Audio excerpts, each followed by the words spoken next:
Luck still isn't here. Wait, let me turn off my audio monitoring. I was making sure that the audio wasn't shit. There we go. There we go. Now I don't have to perceive myself. I don't have to hear my own voice.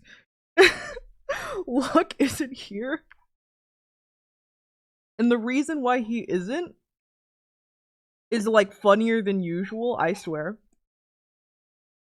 Because like I feel like usually it's like, oh, he has an errand to do or whatever, he has to go off, do a thing, whatever. He still lives with his family. It's cool, that's cool. But I think he literally left because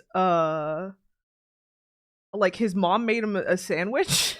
I think his mom made him a peanut butter and jelly sandwich. That's what he told me. His mom made a peanut butter and jelly sandwich.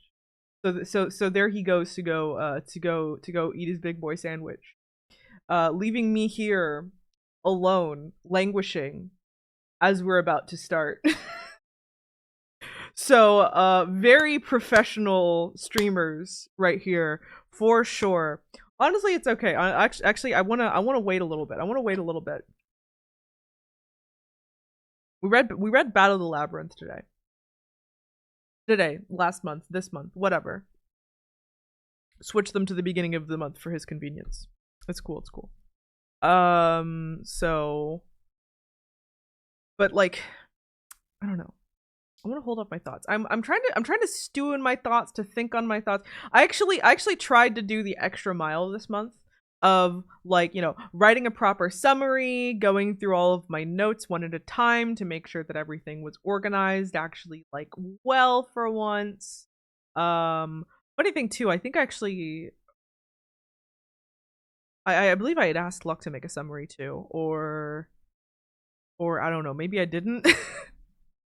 Maybe I didn't. Maybe I did. Maybe I didn't. It's for you to find out, I guess. He did write one, which was funny.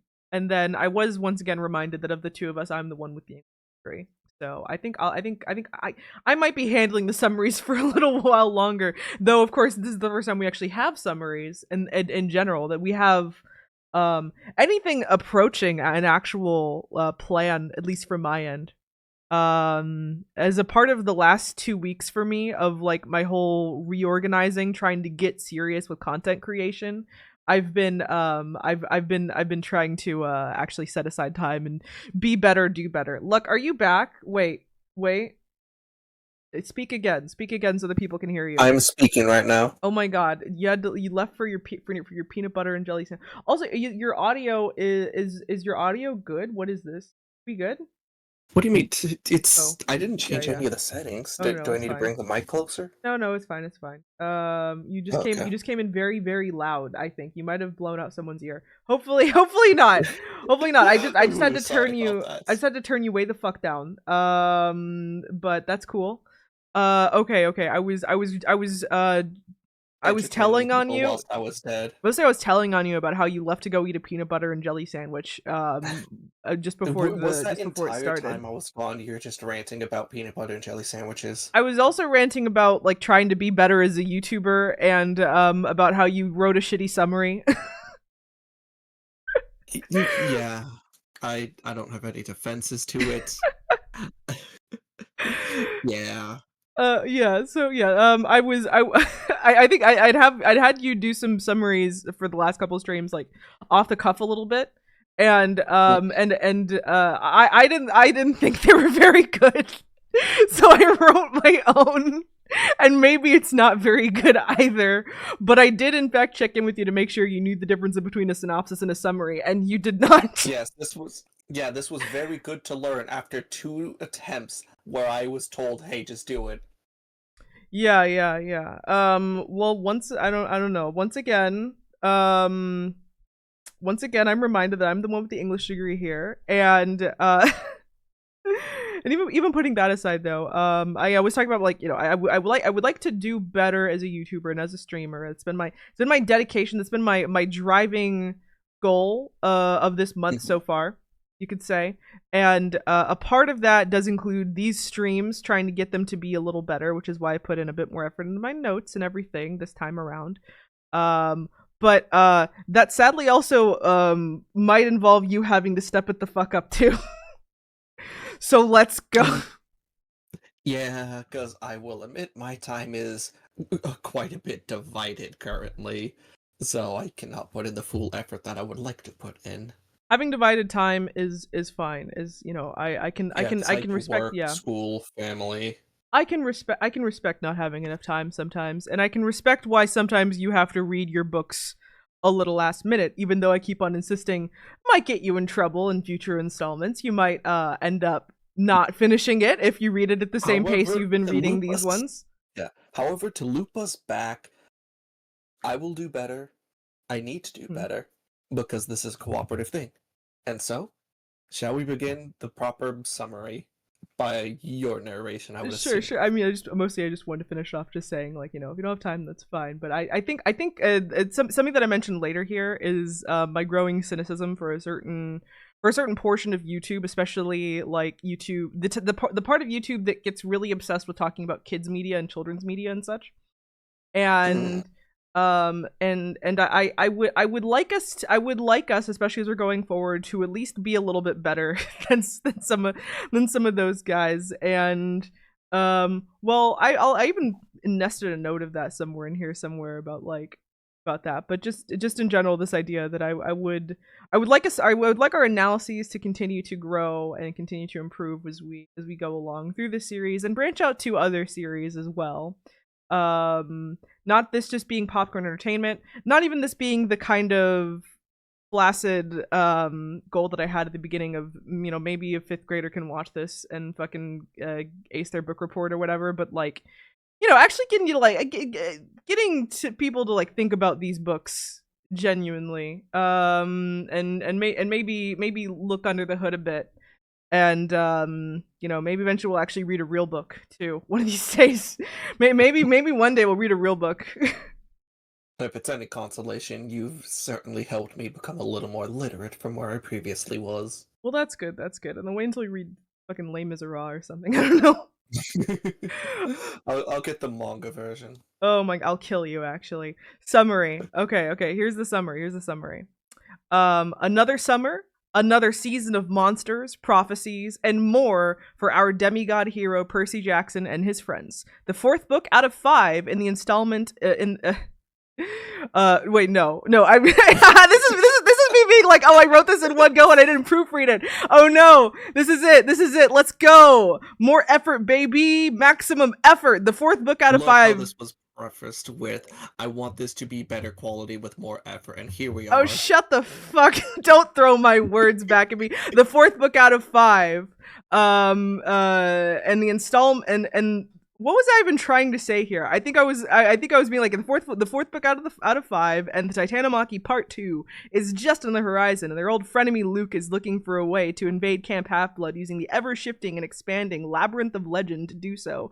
Our heroes, led by Annabeth for once, need to find its creator, Daedalus, before Luke can, and with the help of a mortal girl of all things, they just might manage it. But in a place so strange and unknowable, it's hard to know your left from your right. The line between friend and foe has a habit of getting lost. There's my cute summary.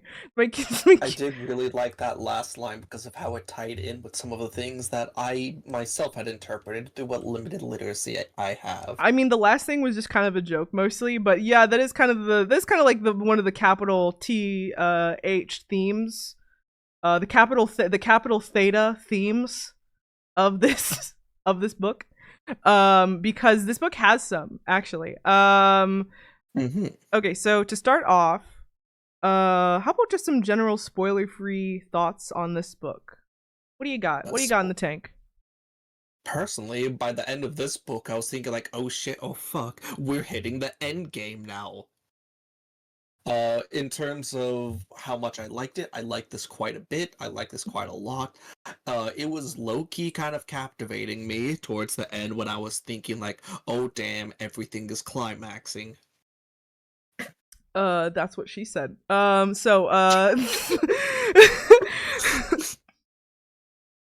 sorry, phrasing.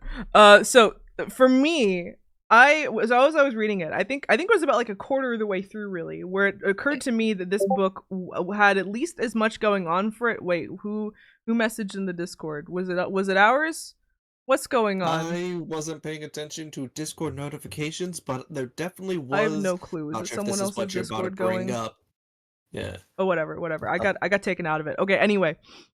So about a quarter of the way through, it occurred to me that this one was shaping up to be at least as good as The Lightning Thief, or the best one of these that we've read since The Lightning Thief. I've liked the books in between thus far, Sea of Monsters, Titan's Curse. Those are fine books. But it has but the thing is that I found that those books, while they were like pretty good adventure books, good stuff for kids in there, there wasn't too much to chew on them necessarily. I felt us being kind of lost sometimes, as like we were able to talk about like Odyssey comparisons in the second one, but not too much in either of them so far as like themes or character development goes. And that the first one really felt like the only one that hit us in an actual like emotional place yeah. comparatively. And this Because I one's, think we yeah. started off by saying, "Oh no, here is a poor, sad child." Yeah, this one was like the first one where I felt like they were actually incorporating themes. They were trying to impart actual lessons upon the child readership. There was more going on under the hood than just the straightforward story being told with maybe like a few tropes and send ups here and there. This felt like the first ones again since the first one to actually try and be an actual novel. And I think it was because of that I was really thinking about like, okay, where does children's media, what place does it have in like our modern, what place does it have for us as adult people to be discussing, where can it maybe provide value to people like us who for all intents and purposes should probably be reading anything else.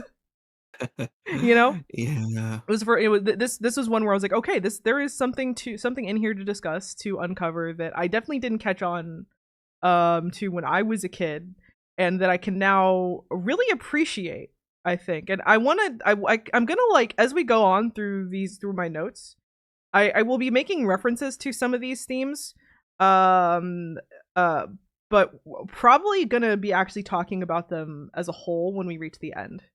I have a themes cul-de-sac, a themes section. Those are better discussed with the context of the entire book. But yeah, so the good themes, the writing has yet improved. Feels like Riordan is hitting his stride. And it kind of makes me hopeful for us reading all the future books, because opinions on those are all really mixed from what I see. Some people insist that all the ones past, like The Last Olympian, are really not worth reading, and now I'm hoping that might not be the case after reading this one. That like he's actually improving as we're going along, not stagnating. As for me, Um, who is mostly unfamiliar with what comes next, all I really can say is the way that this book actually had quite grasped my attention. It basically just yanked me by the collar and said, "Hey, you're definitely going to be reading this last book." And all I could do was say, like, "Yeah, I definitely am." a lot of setup. It's a lot of setup. It's very penultimate in a lot of ways, and very memorable in a lot of ways. There's no middle act sag here. Very It is pan all set ultimate. up. All set up, all juice, all themes. Which, by the way, those themes, to list them out here, kind of as a start.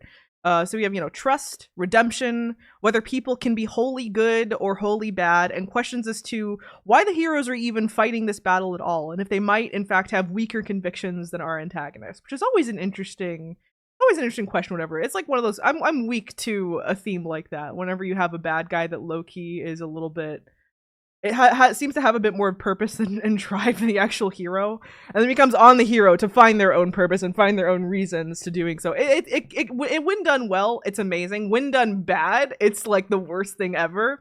So let's cross our fingers here. Yeah, and I wouldn't quite identify this as a theme, but I did notice there was a bit of a reoccurring trend within this book of loss and Uh, how some people have kind of dealt with it. yeah, I could definitely see it. I mean, like, what is a theme if not a thing that reoccurs?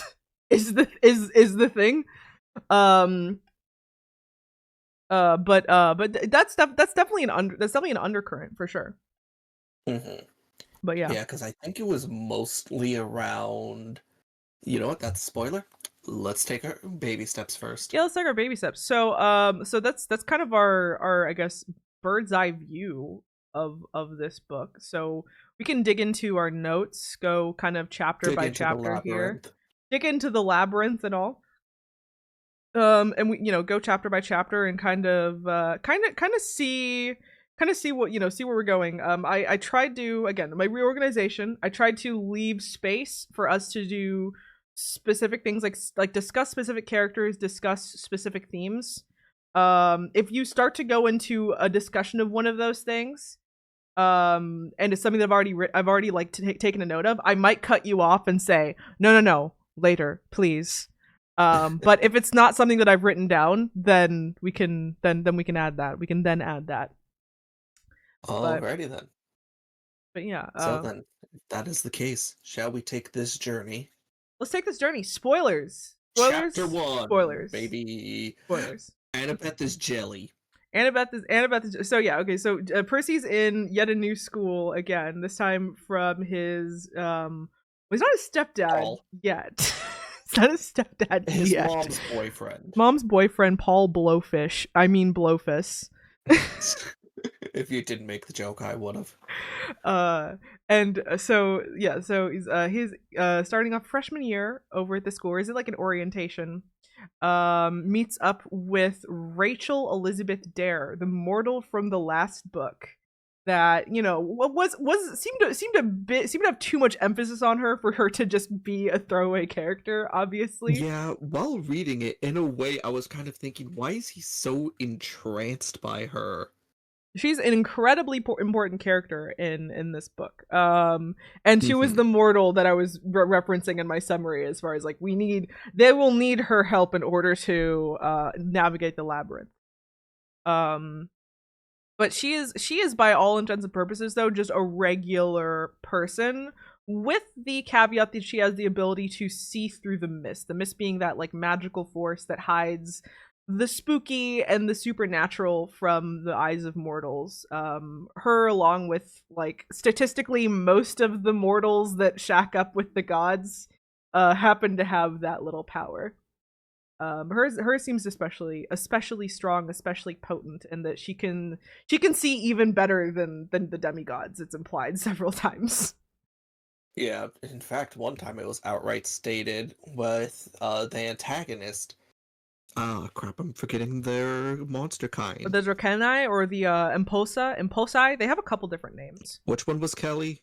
I think they're all. You can call them all of them the Imposa, the Impausa, Oh, okay. Imposa, whatever. Well then, Elizabeth Rachel Dare, full name always said, You got that very wrong. all right, Dare Rachel Elizabeth. Sure. She was actually able to see them before Percy could. You know, the demigod who's supposed to be used to this stuff. Yeah, and that was definitely notable. And we have our little, which at this point is our traditional opening act battle scene that happens here, in which Percy gets kicked out of school. As per tradition. Starts a fire. Doesn't mean to, but does get blamed for it, and they do all think he's crazy and he has to run away. And there's a whole little thing where it's like we kind of start us off with like a bit of a Percabeth arc beginning, right? So we start off, um his mom is teasing him about kind of having a date with Annabeth, and then Very cute. they meet up, and Rachel's there, and Annabeth is clearly jealous. Percy, it goes mostly over his head, and they basically have to cancel their like date, essentially. Not a date, whatever. um and it definitely starts things off, considering how how hard the Percabeth train has been going for the last 2 books. This definitely starts things off as like it's kind of, To be yeah. fair with the last book, they did kiss. Well, she kissed him on the cheek. They did, but this starts it starts off with a bit of a stall, I guess. There's a bit of a stall in their relationship, and it's not going to develop too much for the remainder of the book. Especially as both of them are kind of going through their own stuff during this period. But Yeah. so they head out of the city, pull over to go to Camp Half Blood, and a road that I took a note of because it was like Pi Road, literally. It was road 3.141, if you notice. I don't think I did notice that, or at least it didn't pop up enough to me to remember it. It's the first couple digits of pi. I thought that was cute. It's actually rounded wrong, but that is the first couple digits.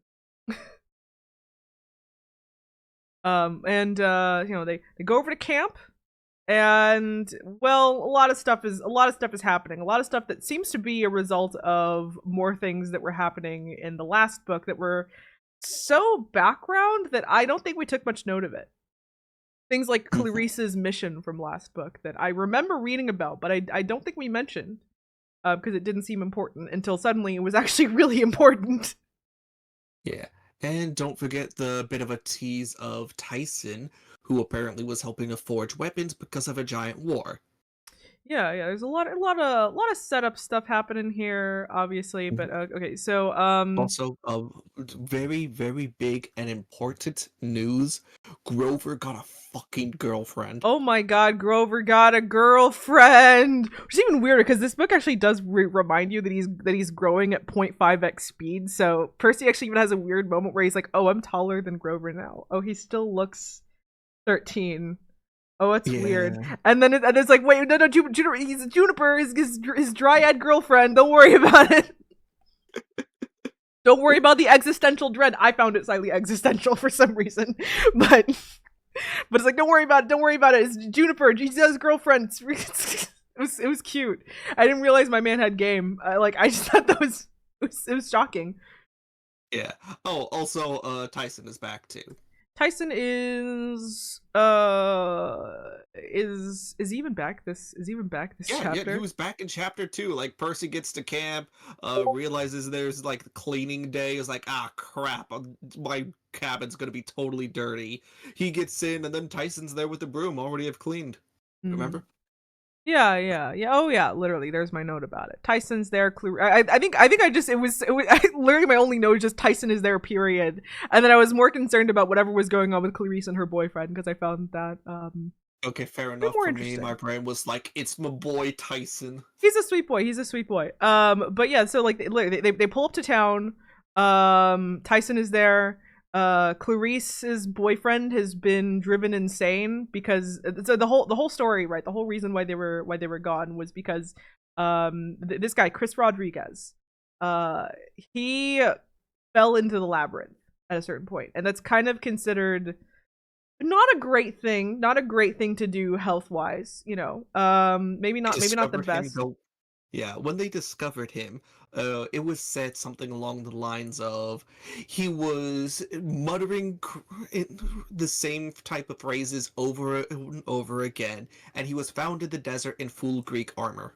Yeah, he was not well. Clarice found him, and she's been trying to nurse him back to health, but it seems like he is not improving no matter what they do. And he's deeply broken. And in the midst of all of this, with the gang all here and with you not very happy about it, honestly, because no one seems happy, except for Tyson seems fine, I guess, but we'll see how long that lasts. Ray of sunshine. We'll see how long that lasts. But so they so honestly, I literally made the note of like the whole gang is here and I'm worried about that. I do not like that. It makes me nervous that they're all gathered. In the midst of all of that, we have a new camp counselor by the name of Quintus, a character that I completely forgot about. I completely forgot about him when I was reading this. For me, the first thing I took note of when I saw Quintus is is this a fucking Roman? Look at that name. Because Quintus.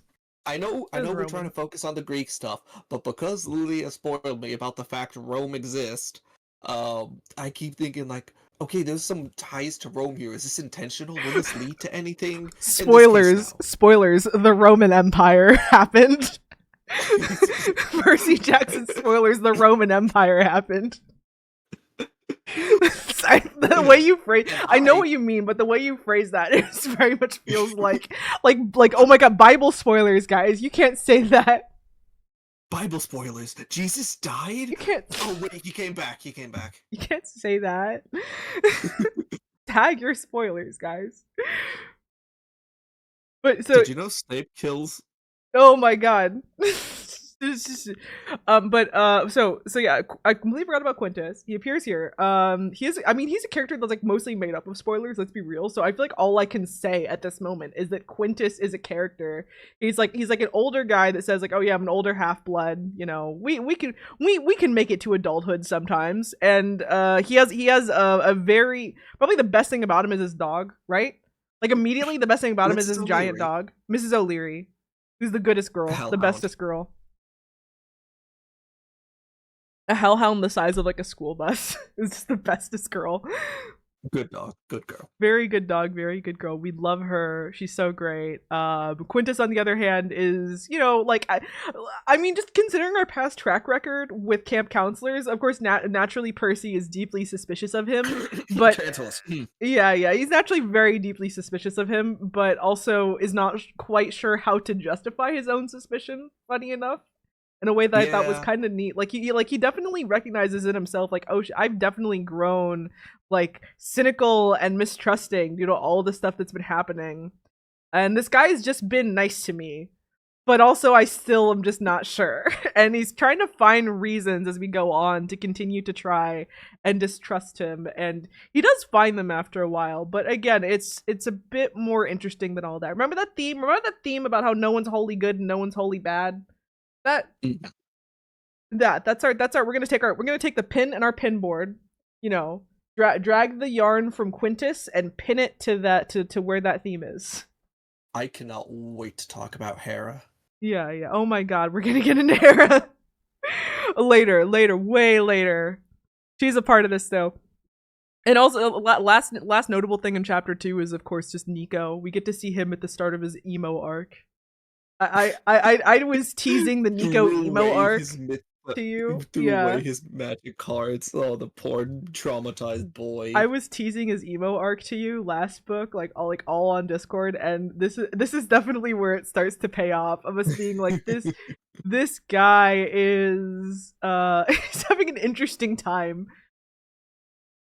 Yeah, apparently talking to his new ghost friend. I wonder who it can be. I wonder who it could be. I mean, I literally actually you got it. If you're not more aware of the myths going on here, you might actually have to wonder.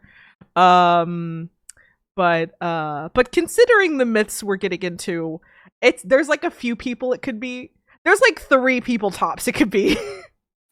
Yeah, if I remember correctly, I had actually said, well, it's either this person or this other person, because the dead person had said, like, hey, you're kind of familiar. We will get into who these people are in a moment. But the main thing we need to know about for now is that Nico is looking for a way to resurrect his dead sister Bianca, and he needs the soul of someone who escaped death. Percy assumes that's him. But that makes no. I immediately clocked like no. That makes no sense. Percy hasn't done anything that would strictly be defined as like him like escaping death. At least, and there's definitely other characters that have done that, but more. Yeah, the only thing you could use to possibly justify escaping death is how he poofed out of Hades.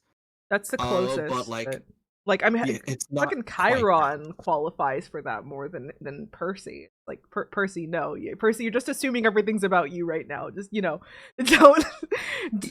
To be fair, in Percy's position, so far everything has revolved around him. Well, everything big, and the fact Nico also kind of really hates him because he believes he let his sister die. Nico definitely has a bone to pick with Percy, and the idea that he would want revenge against Percy is a pretty natural one at this point. So to continue, oh, I took this note. I took this little quote here where we are made clear. We're in chapter 3 territory, but it's made pretty clear actually how dire the situation in the camp is. Is it about Clarice being humble/worried? No. Oh. Everyone knew the rumors. Luke and his army of monsters were planning an invasion of the camp. Most of us expected it to happen this summer, but no one knew how or when. It didn't help that our attendance was down. We only had about 80 campers. 3 years ago when I'd started, there had been more than 100. Some had died, some had joined Luke, some had just disappeared. It's pretty. Yeah. It's shit's dire. Shit's dire. And I would also like to add a reminder of if you're outside of the camp, monsters like to attack you. So like, no promises on if those missing are alive or not. They are almost certainly not. They're almost certainly right. Like, not all of them are going to be as lucky as Nico and have like cool power, like great. Like cool, like, command over the dead and shadowmancer powers. Yeah. I was gonna say great parentage, but that works too. We get to see a little bit of his shadowmancy, but it's he's as OP as every other kid of the big three. He was always fine, and Percy knew he was fine. But like some random kid of Apollo, they're probably dead. So, this is going to be completely random that I just thought of right now, but Nico was almost certainly conceived in winter when Persephone was gone. Oh, no. That vice versa, since that's when she is down there. Never mind.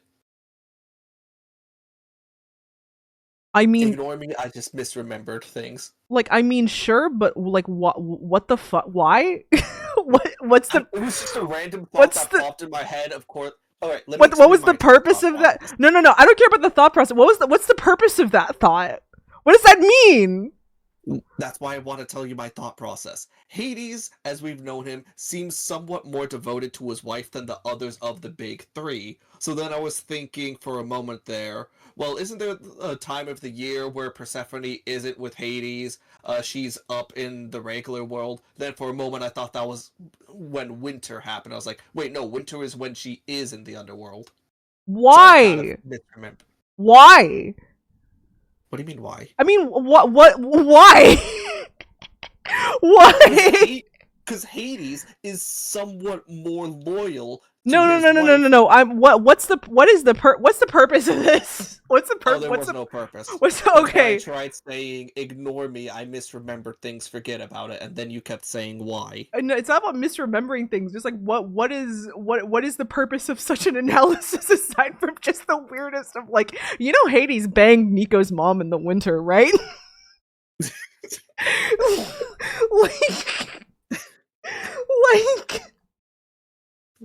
make me peek my fucking mic. Hey, moving back to the book.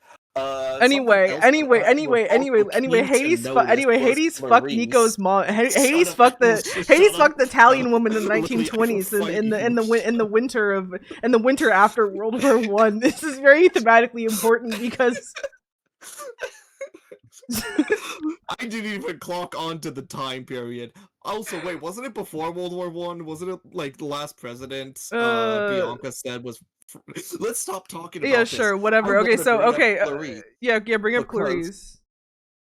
Because, after Percy had gotten... Oh yeah, by the way, Percy accidentally fell into the Labyrinth. He basically popped out and Clarice had won the Capture the Flag game.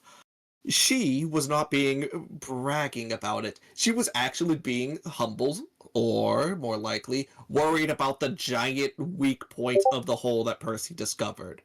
Percy also had clocked this, which basically goes back to Lily's initial point of, oh yeah, things are kind of getting dire, aren't they?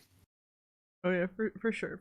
I'm also gonna, I'm sorry, I'm just noticing, I think J-Bet and Mozzie, I'm gonna, like, go to our chat and just be like, I don't think they even know we're streaming right now.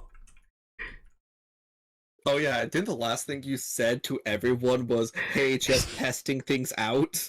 Yeah, I know. I mean, I said a few others, but it's funny because I think Mozzie's been making her game recently, and it's funny that Mhm. I think they're talking about like stuff, and I'm just like, hey guys, we are streaming right now. Hey guys, we are streaming right now. Just gotta keep getting the Discord notification. I'm just like, okay. Anyway, I think my like last couple of notes in this chapter are just one that I for a bit I was convinced that there was some deeper lore reason as to why Tyson and Grover aren't like they don't seem to like each other at the beginning. It doesn't seem like there's a lore reason behind it outside of maybe some stuff that I could pull from thin air being like, well, you know, as Cyclops and fucking satyrs, they are like diametrically opposed in certain ways, you know, one being all about like building shit, the others being all about nature, you know, very like society versus natural, kind of the same split you get with like Mhm. Apollo versus Artemis.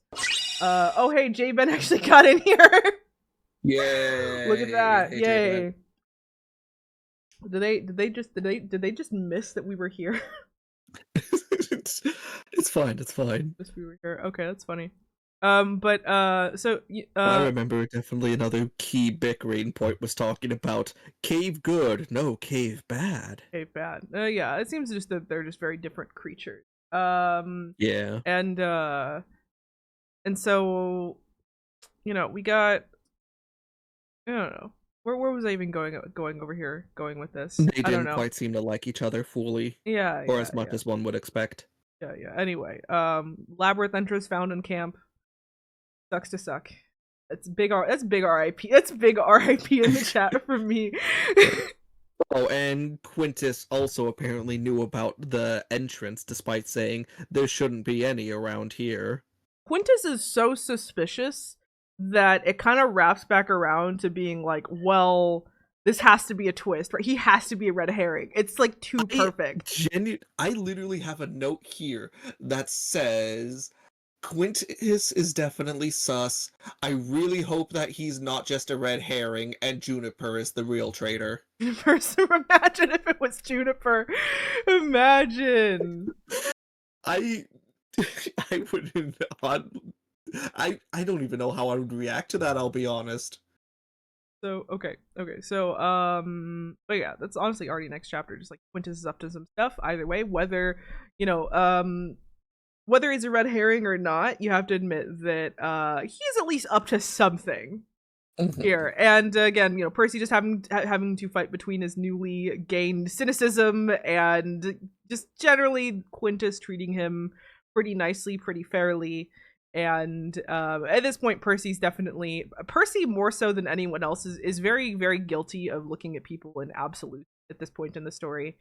So you're either Mhm. on the good side or you're on the bad The bad side, and he side. does not have he's not capable of viewing too much nuance into that, and that's kind of a part of the reason why he as weird with it as he is as far as Quintus goes. Mhm. Ooh, speaking of personal relationships with Percy, Annabeth, she got the prophecy, remember? She did. We're not going to talk about it yet because she hides some of it, so we're not, you know. That is actually the thing I wanted to talk about more.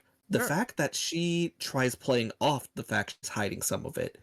Because Percy immediately clocks like, this is out of character. I'm able to remember prophecies at Annabeth. The wise girl, she's not remembering all of it, saying it's fuzzy. This is weird. For sure is weird, and I will say that I think you kind of glided a little bit past this whole thing of that Annabeth is given her own proper quest for the first time. Mm. And yes, Mozzie, we are winning. Thanks for stopping by. Annabeth is given her own proper quest for the first time, and I might actually have to mute my Discord for now because I feel like it keeps on distracting me. It keeps on distracting me. So you're gonna get silenced for about 3 hours. Okay. I don't. Yeah, that's part of the Yay. reason why I was yelling at you guys in there, being like, I keep on getting notifications. We're doing a thing right now. Definitely not you, Jay Bent. Don't worry about it. Okay, so we're literally okay. So Annabeth gets her own quest, which to me surprised me to actually find out that she hadn't gotten her own, because I think in my brain I assumed. I mean, I guess Sea of Monsters that was Clarissa's thing, right? Yes. But yeah, this is the first time she's formally gotten to lead her own quest, and therefore she gets to go see the prophecy, the Oracle of Delphi, Hmm. and well, well, she's clearly not the most honest about it, and Percy, I won't bother saying the whole prophecy for now. I wrote it down later, but Percy pretty clearly clocks a word at the end of the end of the prophecy that she says that suspiciously rhymes with death, and he's like, hey, are we good, or is this or is this like doomed? Could you tell us? And she's very reticent about saying anything about it. Well, I don't want to talk about the prophecy. I would love, because I would love to actually talk about Annabeth as a character and some of her arc here. I feel like this is a good time for a little Annabeth cul-de-sac. Um, so Annabeth's arc has everything to do with a lot of the arcs that some other characters go through over here. Insecurity, imposter syndrome, with a little sprinkling of some feminine jealousy in a way that could have been worse than it actually was. I think. I think like in a lesser version of this book, you can definitely imagine how like maybe some lesser authors have written the whole like, oh, main character boy has his almost girlfriend, but she's jealous because a pretty artsy girl has his attention now, and they don't. And the two girls don't like each other, and they're fighting, and they kind of avoid most of those pitfalls. Yeah, a lesser author definitely would have made them consistently bicker with each other. Here, they actually got along in some cases. Mm-hmm. And I think the reason why I was actually pretty okay with it at the end, because it isn't like perfect, right? I think that there's always danger whenever you're including this kind of arc at all. But I think that the fact that it wraps back around with Annabeth's own issues and her own character arc, and it becomes, I think it's effective because weirdly enough, at the end of the day, it really feels like it's actually not about Percy at all. Not about keeping his attention. It's not about the girls fighting. It is about Annabeth's own issues, and it is resolved by her being able to work through those on her own. Because she is really it seems to be a lot of pressure, her getting her own mission, her own quest. She is dealing with a lot of, she like brags about, not brags, but she insists that she's the best one for this because she's studied the labyrinth. Architecture. She studied architecture, that she wants to be able to do this, but at the same time actually seems like deeply unsure of whether she's fit to be able to do this at the end of the day. And after a certain point, of course we find out that like the labyrinth, no consistent architecture whatsoever. It's like a magical object that like non-Euclidean. It shifts on its own. It does whatever it wants. There's no way to study it. There's no way to understand it. And she fully admits at the end, like, "Oh my god, I am a fraud. There was nothing I could have done. Not even nothing I could have done, but just like that, like all my studying was pointless." The way I was doing things would not have borne any results, because I would have seen how things contradicted what I thought, and would have gone with what I thought was right instead of anything else. Kinda. I mean, screw, we're already in spoiler territory. Yeah, this goes back to the architect. Huh? No. No? Okay. Okay. No. Unless you can frame it in a way without spoiling the future. No. But like really it's just that she is very in her own head in a lot of this, and she is experiencing something that I think a lot of women experience in spaces like this, where they just feel like they don't quite belong here, like they're just not cut out for this position, that they are actually about as qualified as anyone could possibly be for it, because there's like no way anyone could have prepared for it to the extent that I think she wanted to be prepared. It is explicitly said that you're basically not able to do this labyrinth unless you have the hidden key. She's the best one for the job, but she definitely gets in her own way and gets in her own head and finds herself being very insecure about herself, her own abilities, and herself as a person. And that is, I think, why she starts to feel insecure when she sees Percy kind of talking with this other girl, even though it's clearly just in a friendly context. Because she is jealous. She's very jealous of Rachel in a lot of ways, and that Rachel is all of the things that Annabeth isn't and could never be. You know, she's artsy. She seems very she's very passionate, very sure of herself in a lot of ways. And those are all things that Annabeth does not quite understand, certainly, and those are all things Annabeth is not, you know. So she finds herself being very grated by Rachel, even as she keeps on brushing up on against the fact that clearly Rachel understands that Annabeth doesn't quite like her, but Rachel's honestly mostly pretending that that's not happening. Yeah, and seems to be very intentionally being like, you know, I don't really want to engage with this. You seem like a fine person. Let's not do this, you know.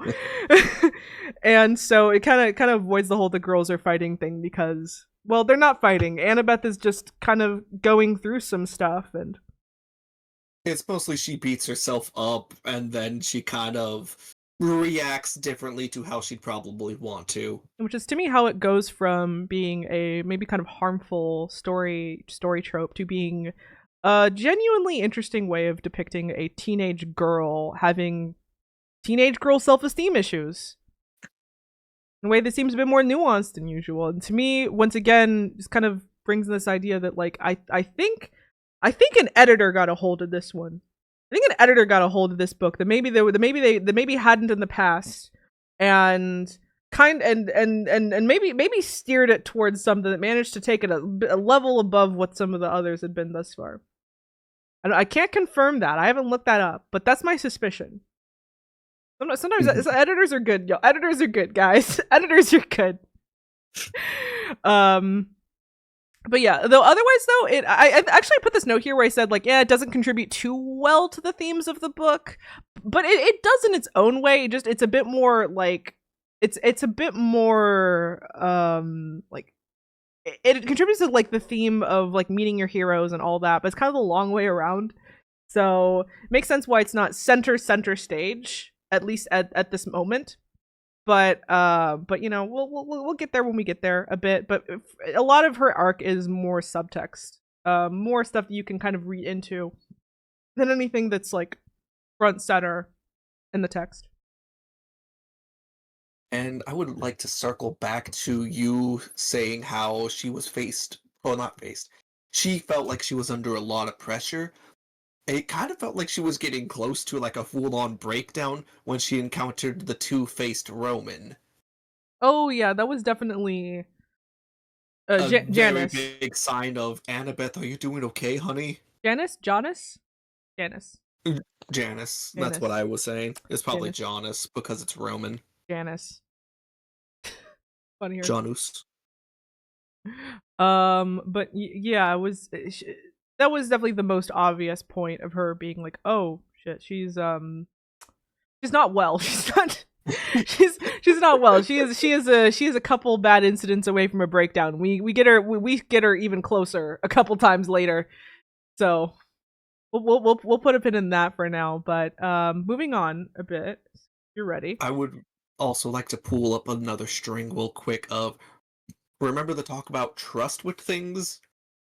Of how that's a bit of an underlying theme? Yes. If I remember correctly, back during the prophecy time, or when Annabeth told what she wanted to tell of the prophecy, Percy also kept quiet about something. The Ghost King's hand. I don't think he quite told everyone about what was going on with Nico quite yet, did he? He was a bit like a bit reticent about some of it, but it wasn't. I'll say when I say It's not. I don't really have much to say on the whole on that side of the theme. Honestly, that to me more read as like the usual Percy Jackson hiding information for the sake of a bit of dramatic tension type Fair enough. thing. Just was bringing Yeah, that up yeah. in case it was a point you would have wanted to later readdress. But I don't really have I anything in the suppose tank we for that. continue on then. Yeah, I don't have anything in the tank for that. I didn't even really remember what you were talking about until you said it, and I was like, oh yeah, I guess he did. I think.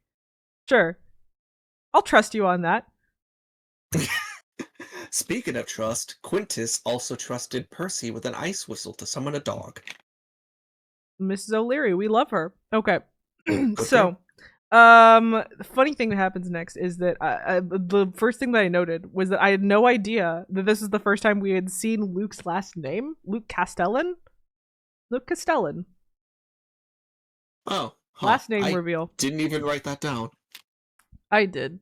It's barely important. And honestly, a lot less important than the thing that happens right after, which is that this is the first time we see a monster sensing someone within a dream. And this book has been dropping like all sorts of new lore and mechanics just constantly left and right. And so that was kind of a thing where it's like, oh, that could potentially like shake up the future a bit. But it's kind of a wait and see type of thing as far as that goes. Honestly, the main thing with this chapter to mention, I have like two things and then like one cutesy thing.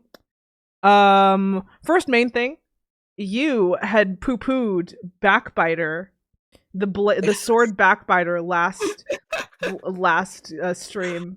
And I'm once again gonna come in defense of Backbiter. Doubly so as it's a blade that like Kronos gives Luke. But I love the concept of Backbiter. I think you thought it was dumb that like, why do you need something that can cut mortals? And I was like, you don't get it, man. You don't get it. It's cool. I think, well, one, it's cool. Two, now I'm starting to see there might be a reason to have a multi-purpose blade to cut mortals. For sure, because even if like for the most part mortals aren't involved, but now Rachel is a thing, and it's cool to have we have a sword, a weapon, the one weapon that can counter Rachel, the one weapon that on the earth that can counter Rachel Elizabeth Dare. To be fair, you could easily also send some random other monster against her. Or just, buy a gun, idiot. Actually, no, you have, like, demigod strength. You could just easily choke her out. Anyway, I like Backbiter conceptually is the main thing. I like the idea that it's a blade that Kronos gives Luke, and I mostly just like the idea, of course, that, like, the point of it is that it's a blade that does not discriminate. Right, that it's a blade that will cut down anyone. They think they literally say it's a blade that will cut down anyone in your path. Doesn't matter who they are. Doesn't matter what they are. And like, of course, also the name Backbiter implying that implying betrayal and also implying a level of it coming back on the user. There's a lot of layers to this potentially, and we'll just have to like wait and see, because this book plants a lot about Luke, but none of it pays off yet. None of it's gonna pay off yet, because I presume the next one is just gonna be the Luke book, honestly. So we're gonna be saying that a lot. I'm just gonna skip ahead solely to him talking about the name. You know what I mean, right? And what? No, the name Backbiter, or no, the him. That's what I was referring to. But basically, when he was describing it, when he had control of Backbiter, he was trying to portray himself as he is the one that is biting back. In a weird way, I think he was kind of, in his own mind, that is, thinking of himself as, this is just justice. Are you being coy about it being Kronos? Yes. Okay, why? They mentioned it in this chapter. It's not the fact that Kronos took the body. Shut up. Yeah, I was trying to be coy about that because, like, oh yeah, Luke why? No. Look, you're being coy about the weird things, and then just casually saying that whatever. Let's move on. They mentioned clearly that Kronos gave him this sword. They mentioned we know clearly that Kronos is talking to him. That's all we know for now. Okay. You're being weird about it. Okay. The next a cutesy thing. the mental image of Nico buying 5 Happy Meals at a roadside McDonald's is very funny. I imagine this tweaked out 11-year-old just like in like a big leather jacket, just like with like a rat's nest hair and the worst eye bags you've ever seen, just going in there mumbling that he needs 5 Happy Meals. I would love to imagine him also being all angry about it too, little angsty child. We love to see it. We love to see it. This is a Nico Stan household. And the last note is honestly just that this is the first depiction of Theseus that I've ever personally seen in which he's not a huge prick. he's like Valid. He's like a teen in this one. Which is kind of I think that's kind of weird. I think sometimes Percy Jackson goes a little far in like showing and making the heroes from these Greek myths a little bit too relatable, and that like, okay, Theseus was not like a teenage boy. He wasn't like he just wasn't. That's like right next to like saying that Odysseus was like a teenage boy at the time. It's like no, he was like a grown man. That, you know, he was a king. It's a little weird, but. But like I respect the idea of what they're going for, of the idea that like if this is a modern retelling of Greek myth, and that probably a lot of those figures were younger than you would have assumed, and just just in an attempt to make to connect them a bit more firmly to the characters as they are now, being like, yeah, all these guys that have all these stories told about them, they were just like you, kid. They were just like you. And that kind of goes into the other big theme that I'll put a pin in as well of about like, meeting your heroes, and about how your heroes are flawed, but not necessarily in a bad way, in a way that is like they're more like you than you think. And this kind of adds into it. But honestly though, it's just funny because I'm like, every time I see Theseus portrayed in anything, he's usually a massive fucking prick. He's usually like the worst. I think of like him in Hades, where he's like a wrestling heel. or more like he's a face. You're the heel in that game more than anything. But which makes it worse, honestly. makes him much less likable. But it makes it funny though. Yeah, but like usually he's like, he has a massive ego, and I think I even remember in Stray Gods where like the Minotaur is in that. Stray Gods is like a choose your own adventure like musical game about the gods, and the Minotaur is a character in there, and he doesn't mention he's like a nice guy in the game, and he mentions that like a lot of the stuff that he was accused of he never really did, except for, and he specifies he did in fact eat Theseus because that guy was a bell end. It's like, okay, glad Theseus is catching the strays. I'm glad. Yeah, but speaking of Theseus, yes, I'm trying to loop us back in. He had vaguely recognized the Ghost King. He did. And that's all there is to say about that for now. So my next thing honestly is just that the Labyrinth is, because next chapter, the Labyrinth is conceptually the coolest thing on the planet, in my opinion. I love, yes. It's like the closest they maybe get to brushing on Eldritch horror for now. And, for now, ooh. And for now. And it's very like, this ever expanding, unknowable thing that defies like time and space. Like they go in there for an hour. They go in there for like a couple of minutes and find out they've been there for an hour. They travel for like a few hours and pop out in like the other side of the country. They're just all over the place constantly. They have no clue where they're going half the time. All this strange magic shit is happening. It is literally impossible to navigate. And I love that so much. I love that so much. It's so cool. It's just one of those situations of, oh, look at how much the kids are suffering. Good. Oh, good.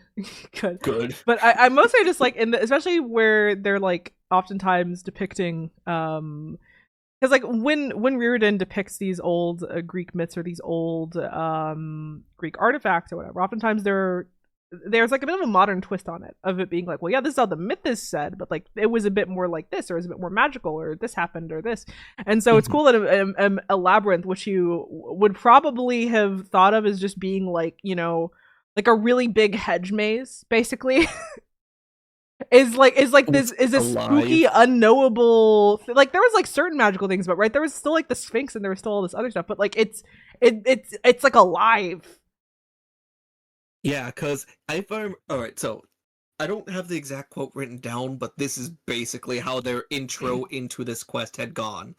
Annabeth was just like, "Oh, hey guys, if we keep our hands on the left wall, then we're going to always be able to retrace our steps back."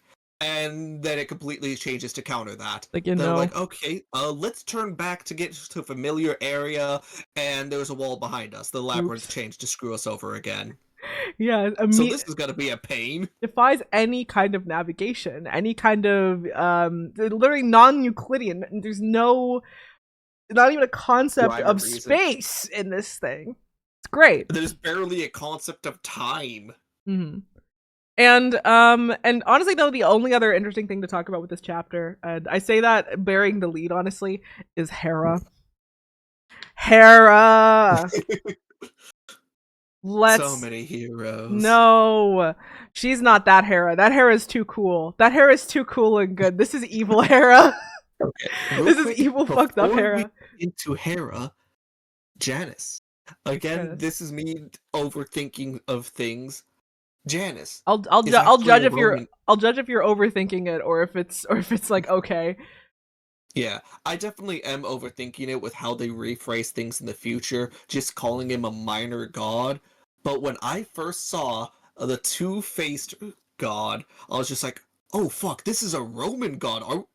Is they setting up breadcrumbs already for it?" I sincerely doubt it. He was just there to serve a plot point to further mess with Annabeth before Hera comes out.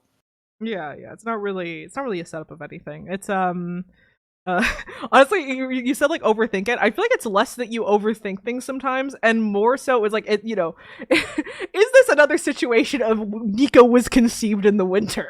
Is this like not overthinking, but is this a thought that will lead us nowhere? It basically is. It's just a random stray thought I have of trying to make connections to see if it goes anywhere, and then it just kind of fizzles. I will instead offer you this and say that you should have already noticed some signs to point towards that that we are supposed to understand this as a kind of post-Roman society in a lot of ways, as a post-Roman pantheon in a Yeah, lot of because ways. Like even just bring up earlier how like you know people forget this right, but in the original Greek myths, Apollo and Artemis were not necessarily the gods of the sun and the moon. That was Helios and Saloon.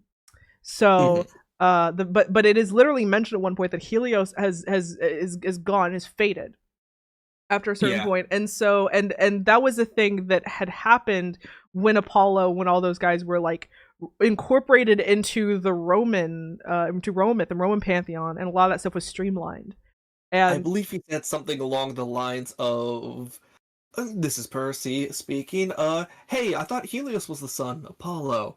Nah, the Romans downsized. Now I gotta do it." yeah, yeah. So keeping that in mind, the idea that a Roman minor god might be running around, not it's not out of the question that goes with the lore. That is kind of setting up breadcrumbs, but also I just don't think that Reardon necessarily had the idea to do a Roman camp at this point.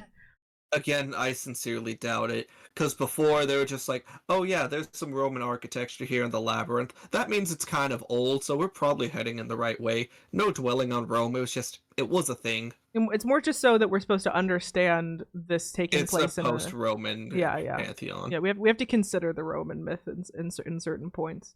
But okay, Hmm. so Hera comes over to tell Giannis to like shut the fuck up and leave. And Hera, okay, my first note was just that Hera gets like painfully close to calling Percy Poseidon's bastard, and then doubles back on that. I'm like, I know what you were gonna call him. She calls him, oh, Poseidon's child. I'm like, oh, you little, oh, you. I know what you were gonna say, but so Hera's interesting. Oh, and don't forget the fact she also immediately one of the first things she did was chastise Grover, saying, "Don't eat the napkins." Just say that. Hera's interesting. I find that a lot of modern writers do not like Hera, or they're very like split on her. Let's say, although I find more so they don't like her. I think how much you like Hera depends on how sympathetic you are of the fact that she's married to Zeus. that that's usually where the line falls. Are you either deeply sympathetic and understand why, like, oh hey, anyone would crash out constantly if that was their husband, or do you also kind of think she's a part of the problem a little bit here? And this definitely leans on her being a part of the problem. And that, like, so I think I wrote down here that she's very much the suburban mom type. She has this attitude of like, don't let the neighbors know. She very much wants to. Have you heard of that whole like, don't let the neighbors know, don't let the neighbors know? Basically, yeah, of the family's gonna have issues. We're going to say some things behind closed doors, but once we get out there in public, everyone put on your Sunday best and smile. It's very like, yeah, it's very, and that, she's this representation of like motherhood and being like the like head lady of the household. And so I think as a result, she kind of like culturally reflects this idea of needing to maintain this sort of facade of harmony, or the sort of appearance and image for the family, despite the fact that it's become very clear to everyone reading at this point that the family is deeply broken and that there's a lot of things wrong with it, a lot of things going on with it. And so, like, I think I said this, if Zeus is everything wrong with masculinity, so she's very like, he sleeps around a lot, he's an absentee parent, he uses physical violence to get everything that he wants, then she is certainly everything wrong with a specific type of femininity. And then I made a joke saying gaslight, gatekeep, girl boss, but like that's kind of what it is, right? Yeah. Where it's like, she has this kind of soft power that she oftentimes abuses. She's like a manipulative and abusive to a sociopathic 1950s housewife level of I am so glad you said she's sociopathic, because one of my notes is just like, yo, she low-key's a sociopath. Where it's like, she will, like, for the sake of appearances, for the sake of having what she feels like is her perfect little family, she will sacrifice that same family in the name of that. She does not care about the health or happiness of any of her supposed loved ones. It is all just, it's all like a very this narcissistic drive to just want this perfect image, right? And I think that in between these two, in between Zeus and Hera, maybe why some of the other gods turned out the way they did. This should start to like click a bit. This should start to like make some sense. Poor Hephaestus. This should start to make sense. Hephaestus is a big one, but I think I even put where it's like, yeah, they're two their two biological kids are Hephaestus and Ares. Yeah. That's not good. That's not good. They did not turn out well. A very poor track record. They did not turn out well. And their other like her like stepkids or whatever are like all ranged, like are all like a little bit scared of her. They're all a little bit scared of her. Or at least in a don't piss her off kind of way. And yeah. it should very much make sense. I find this very interesting, because I think especially considering conversations that would come up a little bit after this book came out of, like Karens, of like narcissistic parenting, of stuff like that, stuff that has, let's be honest, largely been abused by like the larger culture and larger zeitgeist. Yeah, I think there's a lot of talk about those two things that definitely some bullshit. I think that there's some level of the way people talk about Karens that has some pretty blatant misogyny behind it. And I think there's also a lot of people who really, really overuse the word narcissist when describing, like narcissist half the time just means person you don't like, or person who gives bad vibes. And check some of the times they use entitled, and the person is debatably in the right. So and that's not even mentioning how there's like a weird religious grift side to it, and that's way too much to get into for this, but that's way too much to get into for this video. That's for not even for the Natalia video. Sarah Zed actually has a pretty good video about like the narcissism scare that I really recommend. And it gets into all that stuff, and it's great. But like But mostly just here, there's a good balance here of like Zeus being like toxic masculinity, Hera very much being a specific brand of toxic femininity, and how, put those two together and you kind of start to see some of the grander themes of Percy Jackson, of like parenting from a range of the really, really bad to the really, really good, and kind of understanding how some of that looks in a realistic context. Realistic, you know what I mean? Yeah. And something that I do want to bring up is when you talk about soft power manipulation, I do remember her throwing back in Percy's face, like, hey, remember, I voted to keep you alive. Oh, I didn't make the wrong choice, right? that was wild. That was crazy I that she said read that. that. I read that immediately. It's like, ooh, damn, are you really doing this? Hera is Hera is interesting. I'm gonna love digging into her more the further we get onto the series. I will love it. Please Reardon, because please Reardon, put in more Hera. Please put in more Hera. I want to analyze all of her brain worms, and I barely got a taste this time around. So I need more. Thank you very much. Okay. And also, even like I'm gonna say, I'm not like, I don't know. I'm not a genius for pointing out any of these things either. A lot of this is actually stated directly in the text, where Percy even directly says, I think, in a later chapter, that like, you don't care about your family, just care about the perfect image, yada yada yada. They're feeding us this directly. This is very blatant. They're not being subtle about this one. There are other themes they're more subtle about. Anything involving Hera, they're really not.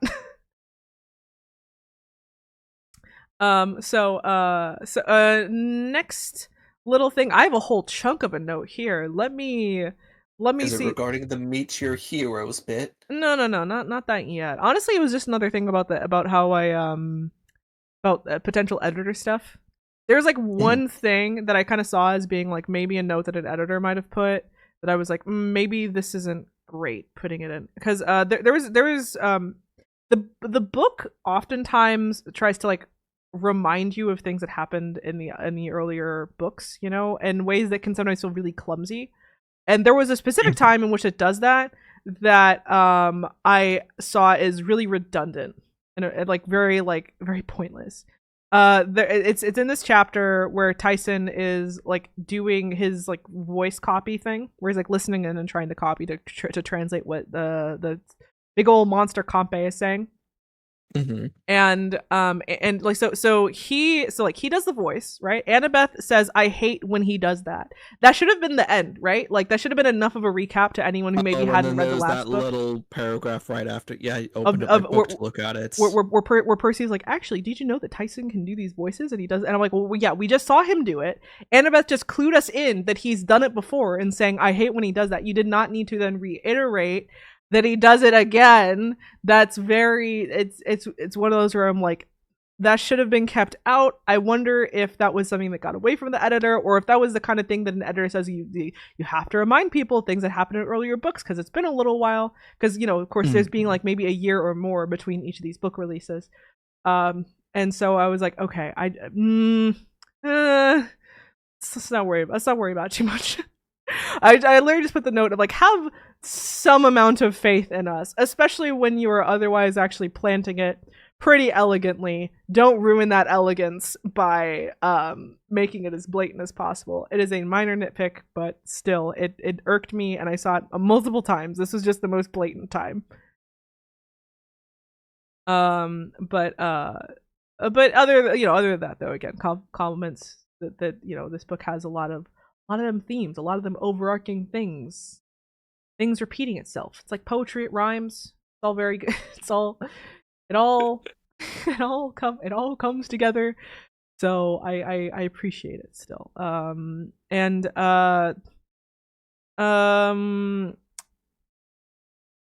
actually, honestly, I don't even have a big note here aside from like, this is our second iteration of the, you know, your don't meet your heroes thing around here. Tyson. I feel like we should probably give a little context for the viewers. Yeah. The Hecatoncheires, the 100-handed one, is I think a literal translation of that. This one is named Briareys, and Tyson has quite a bit of admiration for these guys, having heard stories about them being like tall as mountains and super strong, and they're the Cyclops' like cool older brothers basically, and they fought alongside the gods in the Titan War. and they're super cool. And then Tyson meets this like pathetic one that's like in a cage and is like really scared. Kind of depressive and small. It's very he's like a little guy. And Percy like cheats at rock paper scissors to get him to come out of the cage. And Tyson He stole that from like Paul Blart. What? Did he say that? Yes. Oh my god! Hold on. I don't remember that shit. Oh no, Paul Blowfist. Okay. Okay, Paul Blart. Imagine. Fucking imagine. That would have been funny. Oh my god. So anyway, he did rock paper scissors Spock. He's a dirty cheater. Or we did rock paper scissors gun, right? He didn't do Spock. He did gun, but he pulled the gun. I think in my note I said that he would be the type of kid to do rock paper scissors Spock. But so Tyson basically just has to find out that like he's at first really mad, right? Because in order to save Tyson, Percy has to like give up the shield that Tyson had made him. He has to throw it at the Compe, and loses it forever. And Tyson's at first really mad, but it definitely is this sort of like slow dawning, like, oh, he's like just like a guy. He's just a guy who's like really like scared and has like been through a lot, and kind of just again starts up with this theme where it's like, you know, your heroes are flawed, but in a way that makes them more human than anything, right? It's not that the Briaries is like some fantastic coward and he should have done this and he should have bucked that. It's like no, he was going through a lot. It is easy as an adult to see like he was going through it. It makes perfect sense why he was not feeling very brave. You wouldn't feel very brave in his situation, but like from Tyson's perspective, this is his guy. As a kid, this was a lot harder for him to process, clearly. You know, because may I speak about a little bit of what was affecting the Hecatoncheires? Yeah, the fading of it all. The fading, that is exactly what I wanted to bring up. Yeah. It was confirmed here that, yeah, gods can die. Monsters can die. They fade away. Once they lose, basically, people's not belief. Once people stop thinking of it, of like a monster, they get forgotten, and they lose their will to stay, well, alive. And it seems like a combination of things, honestly. It seems like the biggest one is, of course, just being outside of the cultural consciousness, and then there's also an aspect of it, though, of like they can kind of will themselves out of life. Also, it seems like if they get depressed enough, it seems like that's a part of it. The way it was phrased was they lose their will to stay immortal. Yeah. Which does kind of show or imply more of an acknowledgement, consents to fading. And Briaries, he lost his brothers. He was like the last Hecatoncheires 100 hands left. Hecatoncheires. I'm not going to be able to say that right. I couldn't even spell it right. All my notes have 100 hands. Oh my god, that's funny. Gosh. So, like, yeah, it's understandable for him to be defeatist. The Titans are stirring. The Greek gods aren't as strong as they were back when they first started this rebellion, and his brothers are gone. Really, what chance does he have, if you look at it from his perspective? So him being defeatist is understandable in a way. It is, and again, it's just that little extra layer of nuance, where it's not that Tyson is learning that his hero was a super bad guy. It's at first what he maybe thinks, but it's more that he learns it's like he's a guy. He's a guy. Yeah, he felt like kind of betrayed at first. Like, no, you're supposed to be a hero.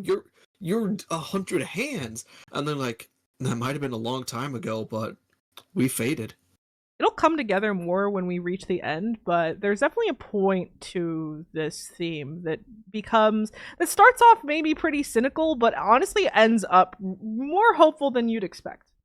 And there's a reason why I keep on insisting this. Not that he finds out that his hero is a horrible person. It's just that he finds out he's a person. He's flawed. And there can be hope and comfort in that idea. So we have, our fading mechanic. Oh, I put a note here where this, if the Disney Plus show ever gets around to adapting Battle of the Labyrinth, they're gonna have a really fun time with some of the CG, aren't they? Because Probably. I can't The face imagine changes. the face changes. How the heck do you even do the 100 hands? Like, I assume you can, but it would probably be hell to render, right? Like, hell to render, hell to animate. All the like the Mhm. 100 hands, like trying to make the Imposa look good with the like goat leg, metal bronze leg cheerleader thing, the flaming hair, trying to make even just trying to render Compe with the like amorphous animal blobs on her waist. I can't imagine. I don't envy them. Like, not only that a lot of this seems really complicated, but just that in just trying to make a design, these designs look good when they're like, Reardon's like digging deep into the bin, into bargain bin of Greek monsters at this point.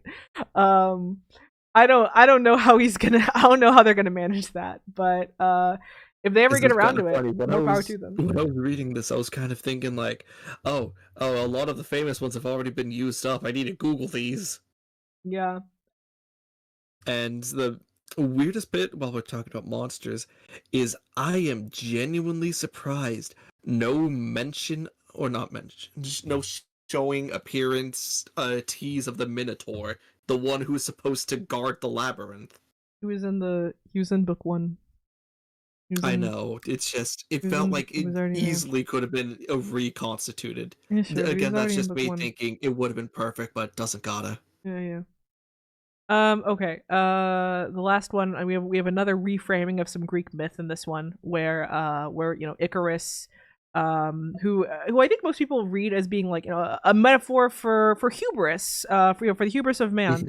But in this case, though, they kind of detach it from the metaphor and instead just take it at face value.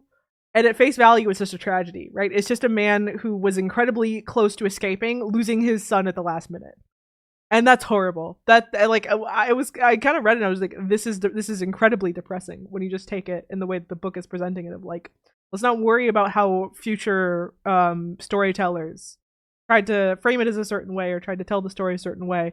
Let's just worry about Daedalus losing his son at like the worst possible moment and how that might have affected a man. And I Yeah, think that's because I think it's interesting. and as we know, Daedalus was not exactly the most sane of men after that incident. He wasn't. It definitely led to a decline with him in a lot of ways.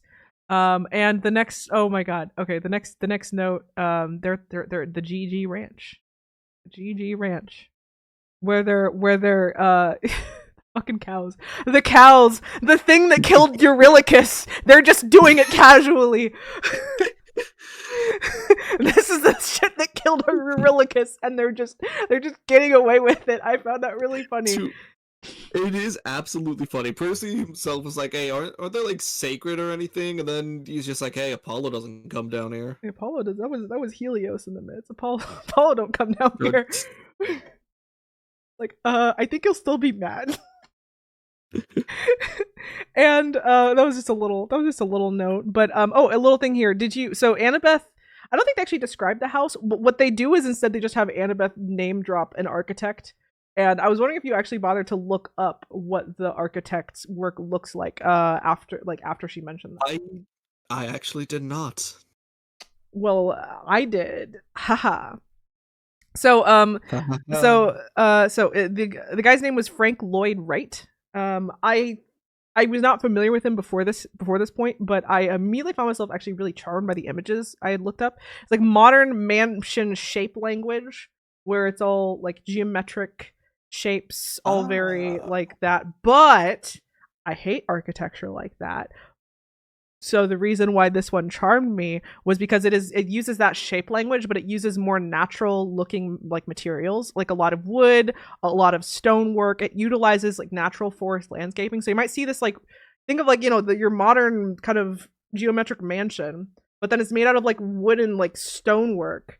There's like a waterfall going out of the front of it, and then it's just like deep in the vernal forest, just like surrounded by trees on like a cliffside. And that's kind of like how some of his stuff looks. It's like incredibly whimsical, like 1970s, like house featured in a James Bond movie type of vibe to it. If you live here, you're required by law to own a car with wood vinyl paneling. Yeah, I looked it up, just looking at some of the images, and yeah, I do kind of like the look of some of these. They look really cool. Go look up Frank Lloyd Wright if you're watching this and you're curious. You will not be disappointed. Very very cool design. I understand why Annabeth just knows that guy's name, just being like, yeah, the fucks. It's very distinctive too. Yeah, it is, and it's you can kind of see how like I hate Modern Mansions so much. So I'm just here being like, I can see how people got inspired by him and just did worse. They just made worse things. How did that one phrase go? Copy the method, but not understand it. Something like that. Yeah. His definitely feel like art pieces. I feel like they're trying to say something. But oh yeah, and we have a two twists in rapid succession, one of which was easy to predict, the other of which is slightly less easy to predict. The easy to predict one, Nico didn't want Percy's soul, he wanted Daedalus's. And the slightly less easy one is that the evil ghost king advisor was King Minos. And that he's the one that's been whispering in Nico's ear this whole time about doing this and that and this and that. And Percy's like, hey, don't listen to him. Nico says, I do what I want, Dad. What if I get your sister? Don't tell me what to do, Mom. I was just gonna say, she doesn't even come out here anyway. But anyway, though, aside from that, though, Nico, I did note that like Nico cooperates. So the bad guys like have Percy at knife point, and they say, "Don't any of y'all move, or else he's gonna get it," or whatever they say. In my brain, they have southern accents. I don't know if they actually do, but I feel like it would have been pointed out if they do, but they're farmers or ranchers. In my brain, they have southern accents. And Nico cooperates though, despite that. In your brain, you should be like, "Well, it's just Percy, right? He doesn't like Percy right now. We should just run." But he cooperates, and he doesn't try and wriggle out because maybe he's still a good guy. Maybe he still cares. Just a thought. He's just a boy. He's just a kid, and life is a nightmare. How many emo references can I make? Okay. So, next, Percy's so powerful that random nymphs are getting scared of him, and he doesn't really know how to feel about that. Percy gets a lot less of the imposter syndrome stick than some of his friends do. He still does get it a little bit, but the way it manifests in him is really interesting because it more manifests in like denial. Yeah, in a weird way, I feel like Percy powers up a lot in this.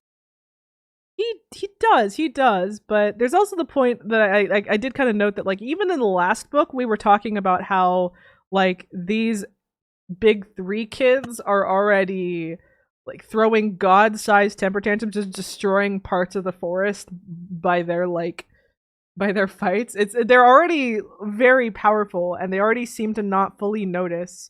It's already becoming very clear why you shouldn't have too many of these big three kids running around at once. And he just seems to be kind of in denial about him being as powerful as he actually is. Even I think directly like Dionysus at one point points out that like, oh yeah, you're like you have a lot of power, you have a lot of sway, you can cause a lot of damage. And Percy's like, me? It's just me though. And Dionysus is like, you're clearly not paying attention. Got it. And yeah, at this point it's impossible to deny that he's just like, it's kind of a big deal, and he only seems a little bit aware of that at this point. So interesting to note. He's not quite aligning though with the rest of the team, but still notable to say. And oh yeah, other thing, Ares being the worst dad ever. Once again, just pointing out that Ares being the blood son that Hera and Zeus gave a shit about. Um, I hmm, gave a shit. something of a shit about him. Presumably, they didn't throw him off a mountain. He You know, was at least good for pictures. good for pictures. So, just saying, their track record is real great. Okay. Oh. Yeah, I feel like we should probably at least mention the reason why he's a bit of a piece. Yeah, Ares kind of gave his son immortality, and he got trapped on a ranch. Yeah, that's not great. No, That's not great. especially when the ranch owner is a bad person. Yeah, yeah. So, He's a capitalist. capitalist, and also he has 3 torsos. Yeah, but that's forgivable. The other part, not so much. less forgivable that one. So, let's do this chapter, and then I need to take a break to refill the water. So Oh, already? absolutely devastating note, a quote to start us off with. Mhm. I don't care about Kronos, Nico said. I just want my sister back. You can't have that, Nico, Bianca told him gently. So they summon Bianca. They managed to summon Bianca. And Nico's been very insistent up to this point that, like, if she understood, she'd be alongside my plan. She'd want to come back. We can do this. We can find Daedalus and put her to rights. And she said, nah. And kind of just quiet tragedy of a lot of what Nico, a lot of Nico's character kind of comes through here, where it's like he definitely, the things he needs, he's just not gonna get. He needs love. He needs a sister. He needs a stable environment. He does not have access to any of that. And he's such a tragic character. I can joke all I want about like him being emo, but he's incredibly tragic character. I think another little aspect to the tragedy is if Bianca had survived, Nico would still be in a very similar position He would since she would have still not fucked have off with the her. hunters. Would still not have her. And Percy does even point out, or she points out, I think, that like, you aren't so mad at Percy so much as you are mad at me for like seemingly kind of dropping you at the drop of a hat. And she even says like, I understand that. She understands it too, and it doesn't change anything though. And how everything went down, how it was even going to go down otherwise, it was all horrible and terrible. And you feel so bad for this kid. The angst levels with this kid are off the fucking charts. Even within this book series where everyone has angst, his somehow just like hits you sometimes. It comes with the territory of being a child of Hades. Does. And speaking of which, another thing that comes with the territory of being a child of Hades, holding grudges as being your fatal flaw. That's like a thing. She even mentions it as being like the thing, his thing. He's vengeful. If you didn't mention that, I was about to segue into that. It was exactly my next point. And which also, I'm still a little salty about Percy's non-flaw, but I will even admit that there's one interesting way in which Percy's non-flaw starts to come back within this book. His whole like loyalty thing. Yeah. And I think so. Okay, I got like two big boy points to make. So the first one, we find out that Daedalus murdered his nephew. Yes. A kid not too unlike his son, honestly, and it was pretty shocking to see. Once again, I like that the books manage to throw in something genuinely dark every so often. It's kind of where I got to bring up too again that sometimes I peep the void a bit and wonder if reading kids' books on the internet is like a waste of time, or not cringe. I don't care about cringe, but just that like are we? Is there a point? Is there a point to this? Are we adding anything? Are we enriching ourselves or anyone else by doing this? And I'm certainly cynical about some people that review kids media, and that I think that sometimes they have really shallow takes on a lot of things. And I think that I think that sadly they have, even though some of them I really like and respect, some of them have certainly contributed to maybe some of the epidemic we have with media literacy and all of that. I think they've put. I think some people are now very much unable to look past kids media, and I think a lot of times more adult media that isn't like pop media tends to kind of get brushed aside or dismissed or otherwise just not, you know, the whole it's a whole thing. It's a Given the whole full respect it probably needs. yeah, where sometimes things are judged to be like, people say that they want original media or they want original stuff for adults with complex themes, but then when something with complex themes comes up, then they'll cry and say that it's like problematic or that it is or that it's like it's too dark, or they even worse just won't bother to show up and watch it at all. And it's a bit disheartening to see that, and I think there is something to be said in that, like, a lot of the modern landscape really prioritizes stuff like this sometimes instead of stuff that is more challenging, that that it's not helping things, right?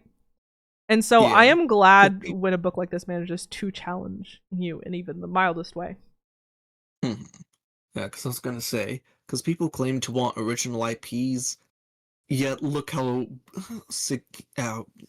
how what a lot of people would consider unnecessary sequels are still considered box office successes. No, pot kettle. I mostly talk about things that are nostalgic to me. We're reviewing the Percy Jackson books. I have a video about Hetalia coming up. I'm not necessarily I'm not some high-minded person that only reviews like high art. That's not I'm no, the main point I'm trying to yeah. say is it was going back to what you were saying of people say they want new, more interesting ideas, yet they keep looping back to old familiar. For sure. For sure. And That's the main thing I wanted to say. I I know. probably should have just No, no, no, prefaced no, that. no, no. I'm just pointing out that I'm a hypocrite a little bit. I'm just pointing out that I'm a hypocrite. Okay, It has fair nothing to do with, enough. I'm just pointing out that I'm a hypocrite sometimes. But I still would like to, if I can even use some of this stuff to maybe encourage you to think a little deeper sometimes, that'd be good. And so when a book like this geared towards kids has a moment that I can recognize as being genuinely dark, not just in a like, oh, it's so fucked up way, but in a like, this should it's at this point that you should be really thinking about the kind of person that Daedalus is. And from here on out, a lot of people will say that, a lot of people in the book, I mean, like, a lot of the characters will say like Daedalus is like a horrible person, he was a horrible guy, he deserved everything that happened. And I think the book wants you to be a little skeptical of that as a stance. He did objectively do a horrible thing, but I think you were still supposed to try and process him as a complex individual. And they keep on dropping all these other hints that you should be doing that for all the characters, even, and perhaps maybe we're not there yet, but with the implication that potentially the monsters even could be included in that. And so I think it's seeing that like, once again, Percy's kind of, he's yo-yoing between these whole stances of like, is he a good person? Is he a bad person? Did this happen? Did this happen? Do I feel bad for him? He's trying to he is discovering moral complexity for the first time and is trying to settle. So halfway through, he's still figuring that out. Next big thing that I have is more imposter syndrome stuff, because I think this is where Rover's side of things start to kick in. So I'm just gonna read from the notes directly here. So I think why I like this book as much as Lightning Thief is that it feels like the first one since then to have meaningful things to say about like growing up, which is so much of like Lightning Thief is such a coming of age story in a lot of ways. So it feels like the second one in the whole series to fulfill on that whole idea. So, attached to the theme of meeting your heroes is this idea that you might never meet up to your own expectations that you set for yourself. And that you've been given a position that you inherently don't deserve, or worse, that you'll never actually achieve the dream you had as a kid. And that's a very adult theme to kind of put in there, especially if you're coming at it from the perspective of like, most people don't achieve the dream that they had as a kid, or at least they don't in the way that they thought they would. And it's I think these are all things that a lot of people, as they're growing up, especially maybe us in our 20s or whatever, have to process. The idea, where you're establishing careers and having to deal with maybe not doing the career that you thought you would be doing as a kid, or just feeling insecure about your own like your own ability to do this job or whatever. And I think it's neat. I feel like I can't even say much more about it because that would require me to get into actually where Annabeth and Grover end in the story and where they land in the end, because, well, yeah, and we'll get there when we get there, I think. We're gonna put a pin in that. So that's at least 3 pins now. We're so many pins, so many fucking pins. Trust me. It is kind of funny though, because it was specifically in chapter 10 that I had written down, the entire gang ain't doing well in morale. End quotes. They're not doing well, and they're going through it, and that's most of what they're going through, aside from the physical toll of all of them being like, our heroes are worthless. I'm never gonna do that. I'm never gonna measure up to anything. Yeah, because in this chapter as well, Annabeth was showing great frustration about how things just don't make sense, and she, low-key, wasn't quite able to cope. So, I'm gonna go take a chance to refill my water. Are you going to do a bit of yapping if you have anything to say, or I currently do not. I think you handled it much better than what I had for notes. Then how about let's take a break, and we'll reconvene in a second. Alrighty, sounds good. I will take this opportunity to do my own restroom break.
Okay.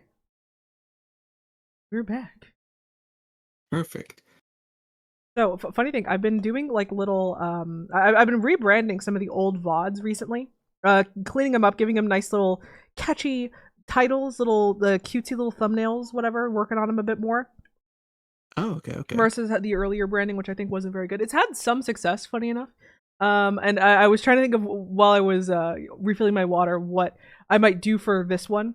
I think I would do something along the lines of, you know, like get that nice little like old cover with the sarcophagus that I have over here with the with the subtitle something like I don't know, growing up as a bitch or I something don't like want to that. grow up. I want to be a Toys R Us kid. I don't know. I was trying to, I was thinking it was stewing in my brain. The image was coalescing, and then I had to come back here. So, Oh so, no.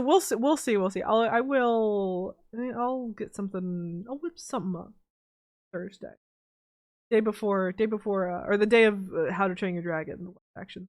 I'm again pot kettle. I'm doing a thing about that because I know people will be talking about it. I know I can get out quickly, and I know I'll have opinions. So you know, I understand what website I'm on. Fair enough. So So, then, oh, go on.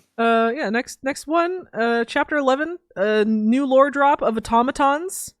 Yes. Hephaestus mentions them. Paradix in the last chapter, or Perdic, whatever. The Daedalus's nephew mentions wanting to make some. The dead child. Yeah, the dead child mentions wanting to make some. And the only other thing, honestly, the only other note I have here is just that the gang splits up in the scary maze. Grover gets a sense that he senses Pan again, and Tyson goes with him. And Annabeth seems incredibly distraught about it. Annabeth seems incredibly distraught about it. She's like once again very close to a crash out here. In my personal interpretation of it, I feel like them splitting up kind of symbolized to Annabeth of I'm not able to hold the group together, and that's why she was kind of crashing out. That's for sure what it is. That's absolutely what it is. Because it didn't turn out to be anything tied to the prophecy directly, which was my suspicion at first until we saw the full thing, and I was like, no. But she was very concerned of another thing. Yeah, it was more about that good old imposter syndrome theme we were talking about of her of her just being very unsure of herself, this feeling like proof that she's a fuck up basically. And then chapter 12, they had to do a little mini side quest for Hephaestus in order to get some help from him. And well, Percy causes a natural disaster and almost dies. As children of the big three typically do. As he does. I think he has what they literally say that like causes like a volcano eruption. A bunch of people have to be evacuated. It's awful. Was it a full volcano eruption? Because I thought it was they thought it was going to erupt. Maybe I misread that. I think you're more correct. I'm honestly not remembering quite, but I think anyway, we also are it was an incident. Yes, I think we also are missing a bit of an aspect of that. The little sea dog demon things have formed a weapon, and it needs to be sanctified by demigod blood. This surely won't play a part of things in the future. I'm sure it's not like going to come up or something. I'm sure it's not going to come up later. Surely it's not going to come back. I actually hope it doesn't. I'm not sure. I'm not actually sure. I don't remember all this stuff again. I didn't even remember who Quintus was, so I don't remember all the things. And honestly, the biggest thing here that like took up all the notes in this chapter is the appearance of Calypso, a character that I've talked about a few times with you, because I think my first note was like haha epic reference, but okay, but really Calypso here is actually drastically different from how she is in Epic. Not to get on my Calypso epic soapbox, but I did find myself a little bit annoyed at some of the discourse surrounding her, where it was really obvious that a lot of the people talking about her and about her character in there, especially if they were like very, very deeply anti-Calypso, which, I mean, in that version of her, there's some reasons to be, of course, but it was clear a lot of people who were the most hating on her weren't actually like, they seem to hold this opinion that like Jorge's version is like the end all be all. I bet that there's like a decent amount of younger Epic fans, or maybe that's their first interaction with a lot of Greek myth stuff, and they seem to assume that that's just the right interpretation. Was like he's like one guy. He's like one man. He's just a man. I'm just a man. And her interpretation here is one that I honestly find really interesting. Very very interesting, especially for the setting over here, and that it ties in well with what I was talking about, like, you know, trying to take Greek myths and make them more relatable to these teens here by, you know, aging down these characters and trying to understand their struggles through the lens of them being just kind of teenagers trying to do their thing. And her interpretation here is a kid who was loyal to her father and was punished for it by her capricious cousins who didn't want to think about her and view what they're doing as a mercy. Which is another plant for that theme of moral grayness, you know, where Calypso questions the reason behind Percy wanting to help with the gods and siding with them, accusing him of just being loyal to his family as a default rather than having any kind of real convictions. Yeah, to be fair, she also said she initially was like that too, so I think she was also just trying to reach out to him. She was, but she in a way that was like, don't make the same mistake I did, kid, basically. You know, you can't just assume that these guys have your best interests in mind. It's admirable. I think she even said like it was maybe a bit admirable that like he just wants to do that, but like that he shouldn't pretend like he has any deeper reasons for doing this, you know? And you know, he even tries to chide her at one point, and it just seems like he's just completely out of his depth, does not quite know what he's talking about, in the sense that like I said, as far as morality is concerned, Percy still has a very young understanding of these things and will develop as it goes along, but this is something for him to chew on at first. Just the idea of like, yeah, why is he doing this? Why is he trying to protect the gods here? Why is he going against Luke? Does he know? At this point, I don't think he does yet. Likely not. So, but yeah, anyway, she's really just a teenager who does not want to be left alone, and we'll get to it more when we meet her again, because she will come back. But for now, it's like, I think I even mentioned that, like, oh yeah, so they'll say so more explicitly later, but to my memory and to my theorizing based off of what we've seen so far, it's pretty clear that she, like, probably when the whole Odyssey thing went down, that she was just like some teen that threw herself at likely this like 35-year-old plus Odysseus, who maybe felt bad for her but was like too apathetic to really do anything about it. And that's definitely a reframing, especially considering I think some of the ways that some people try and interpret it nowadays.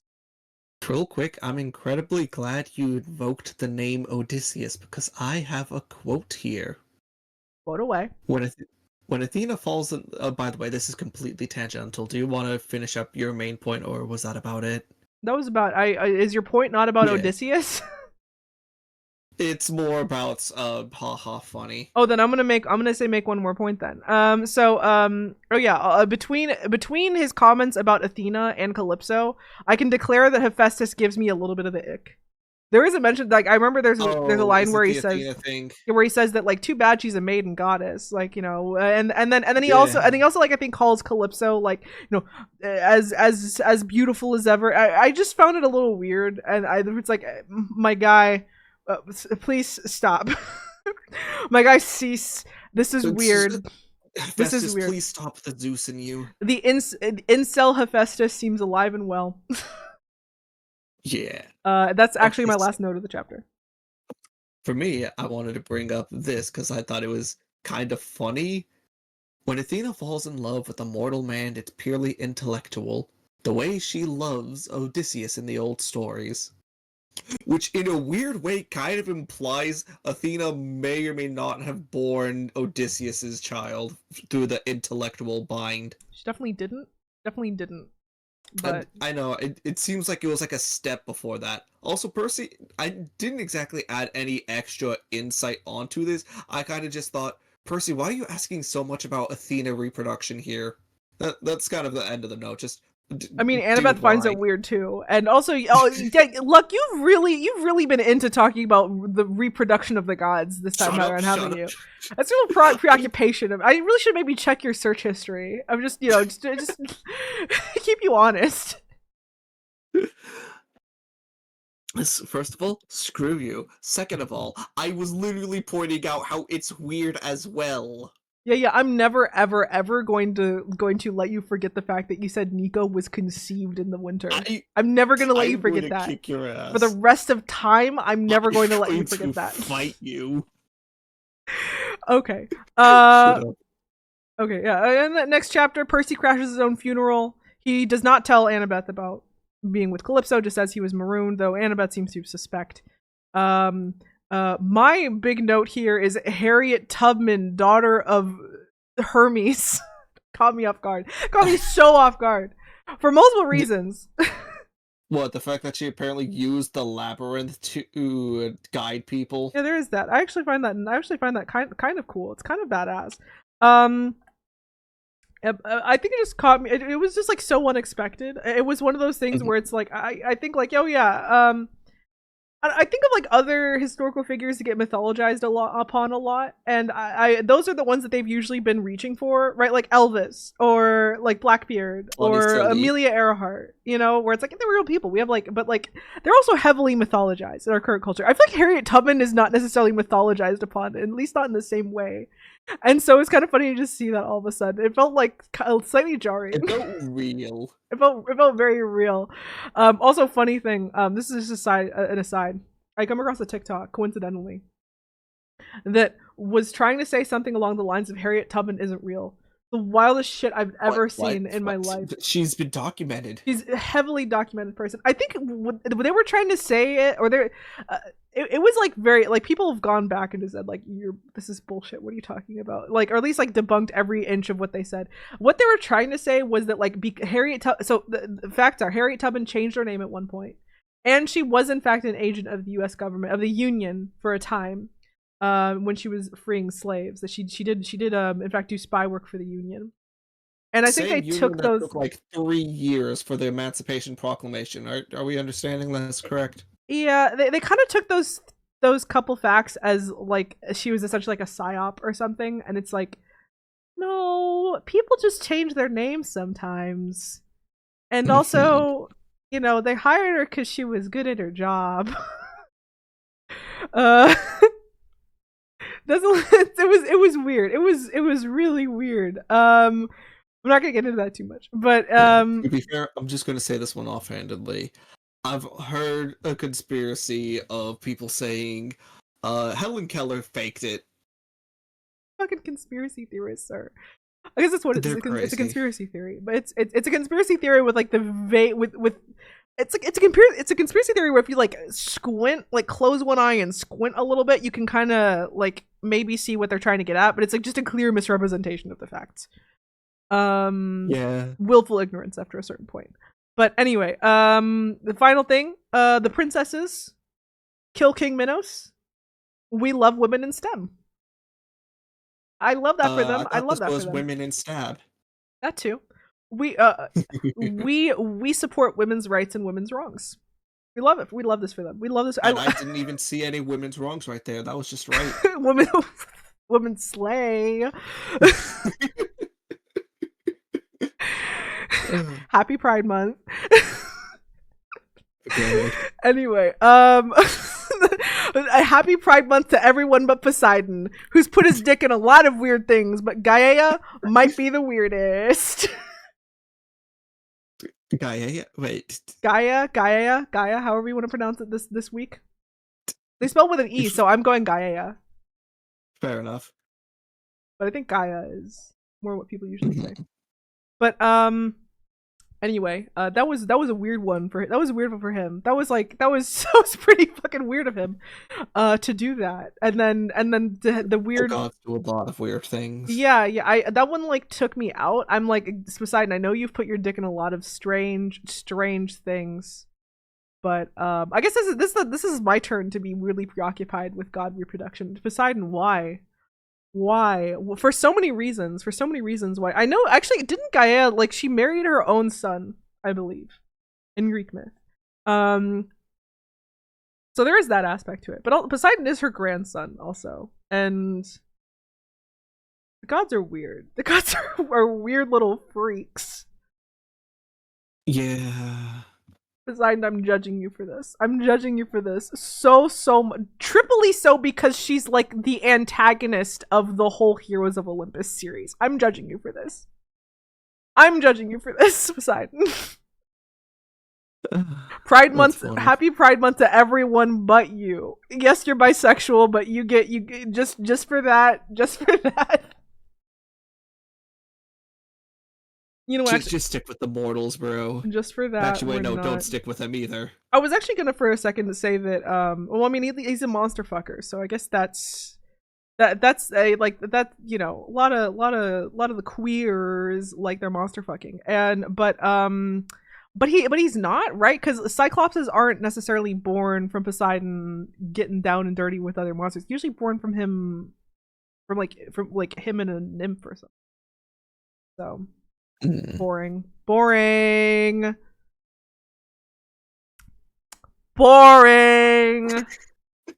What, just him with a nymph? That's boring to you? boring. That doesn't count for the hear me out cake. Boring.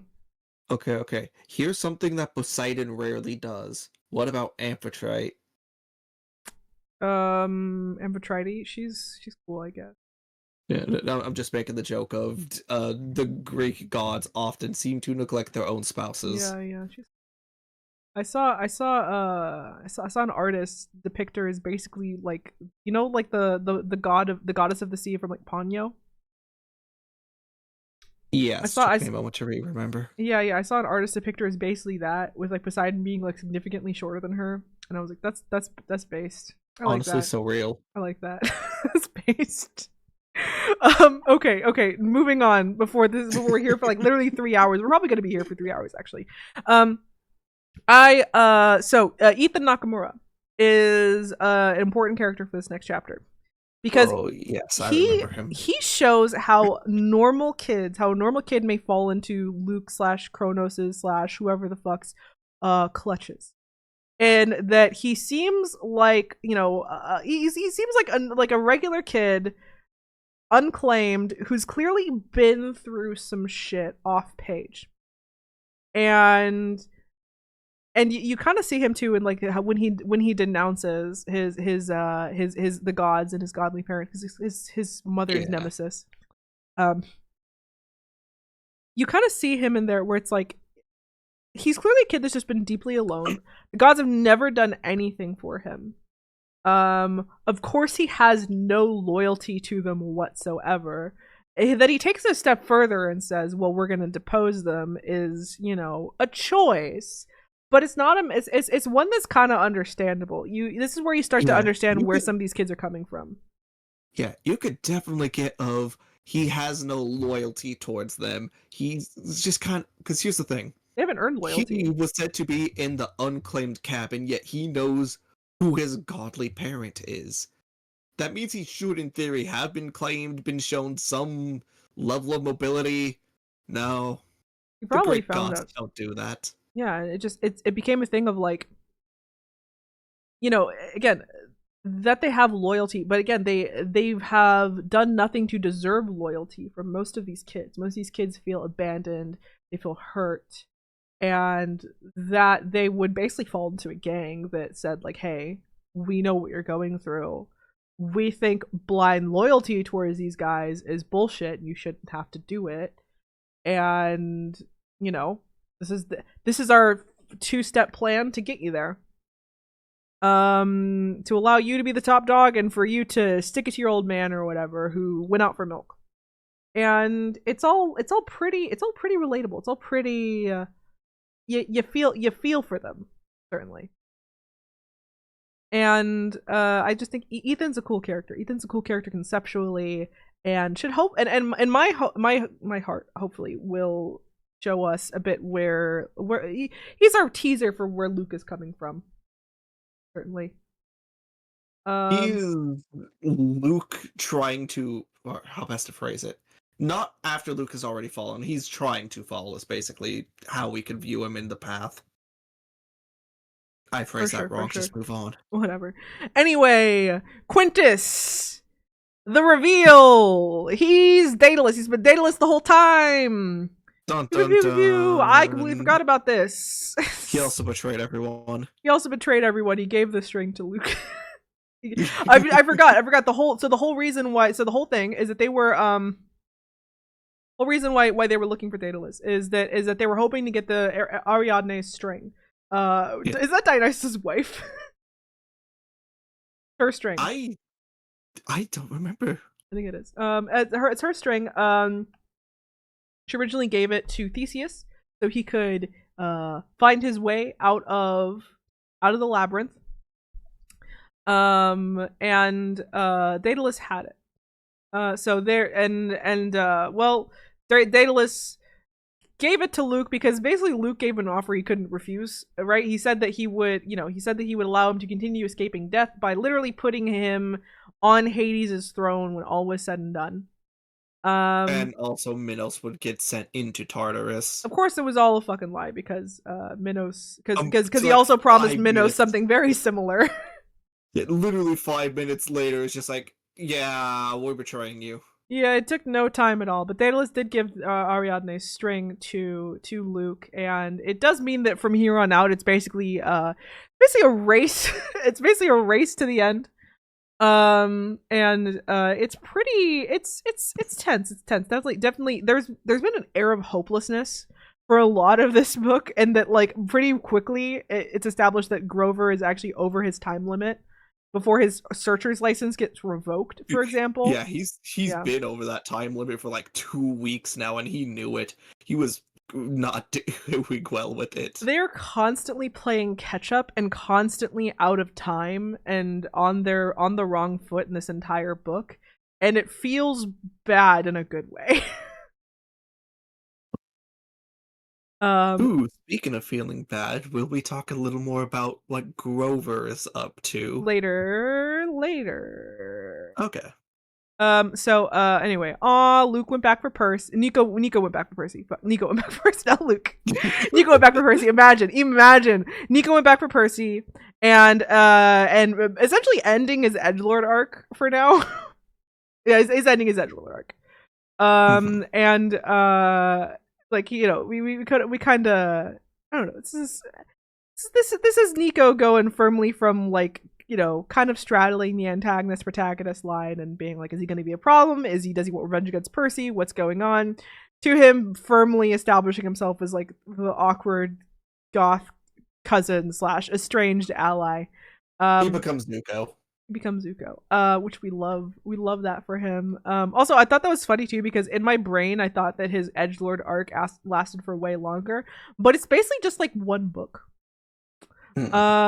So he's pretty much fully formed at this point, more or less, from how you're gonna know him in future installments. Next chapter. Funny note: Annabeth uses a prism, like in the series. Before then they've just been using like water, but she actually goes to buy a prism from a gift shop to get a rainbow for an iris message. That's funny. Yeah. And the other thing, we find out Rachel is like rich, and I just realized, did we establish why they got Rachel? We're gonna right now. I literally put the note. This isn't a bad time to talk about her and dig into her a little bit because I think she's interesting. She's not a ton of depth to her for now, but she is interesting. Mm-hmm.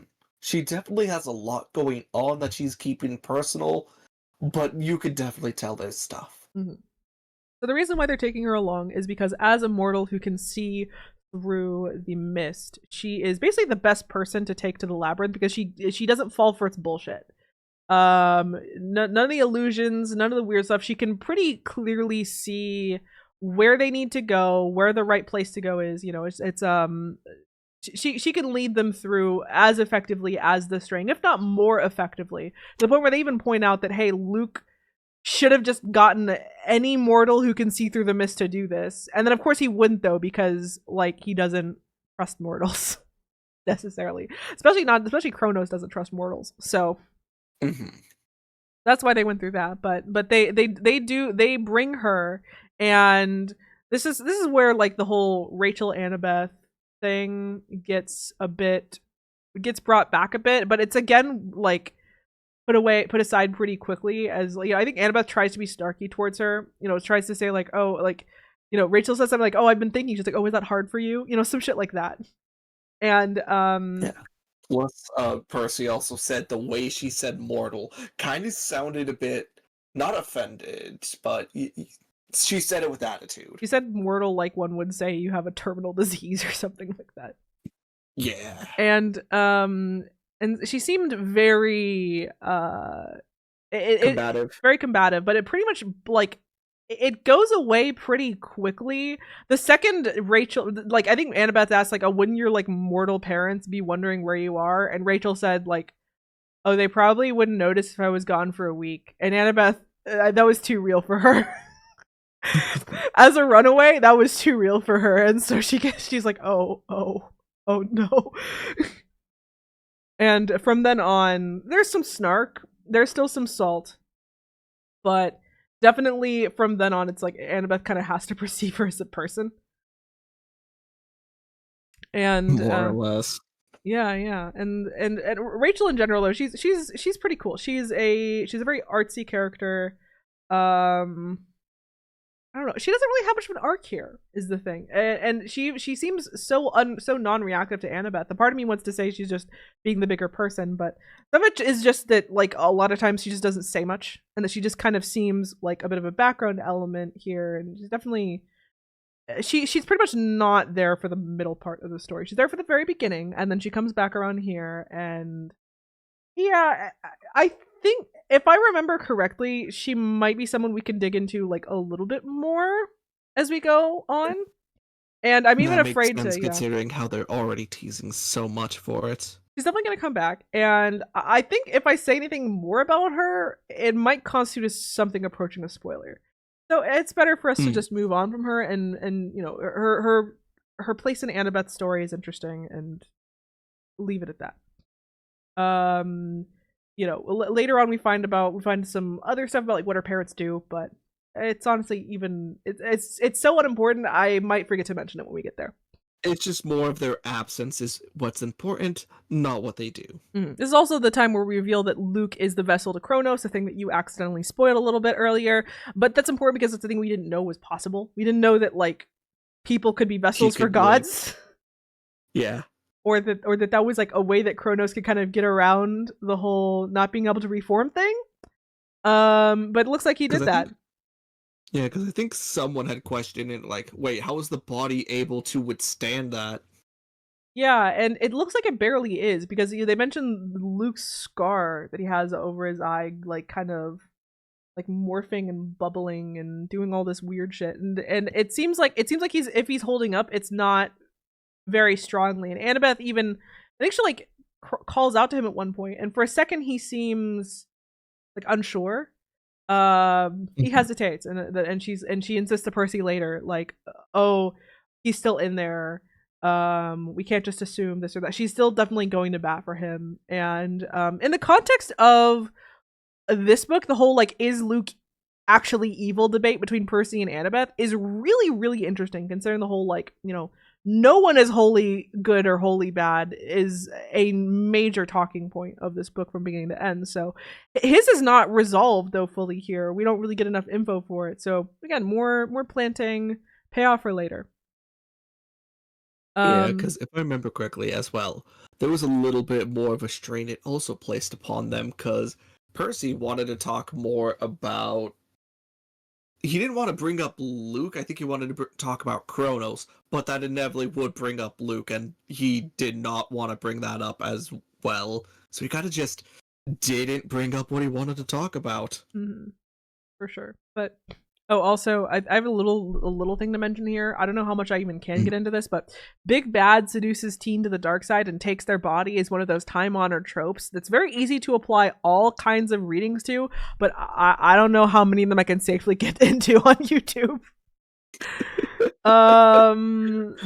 But you've definitely seen it, you know, like the other big one that I think of is like Naruto or Kingdom Hearts, honestly, which we just played.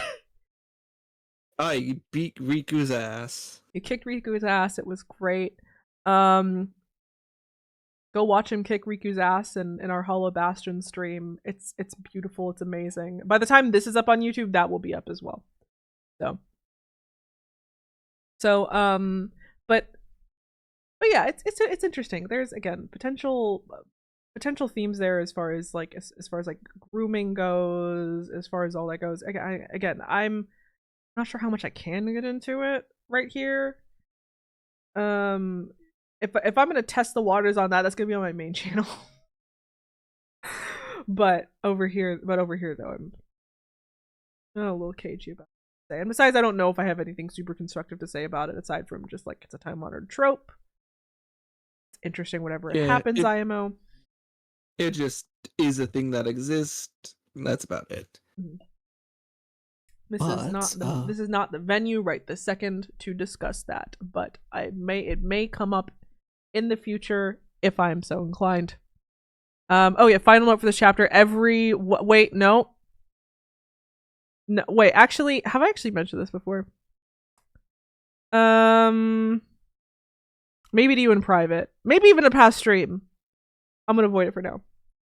I'm gonna avoid the potential spoiler landmine and move on. Speaking of landmines, now that it seems we're about in chapter 17. Also Kronos got consecrated blade backbiter. Now it's like an evil scythe. Evil scythe. Okay. If I remember correctly, wasn't that also what he used against Oronus? Yeah. That's like his weapon. Yeah, that's about it. That's his weapon.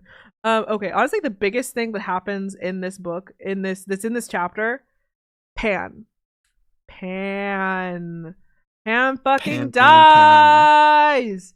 Okay. Rest and rip. Grover and Tyson do in fact find Pan, and they all manage to track him down. They all there. They all talk with him, and he's like this chill guy with a bunch of these like endangered / like extinct creatures. Extinct creatures around surrounding him, and there's like a humming dodo bird. It's cute, and he basically explains that there was like a whole rumor that was mentioned in the book before that some satyr had heard that Pan was dead and was trying to like it was like 2,000 years ago, was trying to tell everyone, and no one believed him, and that's how the Cloven Council got started. But Grover and everyone, they do confirm like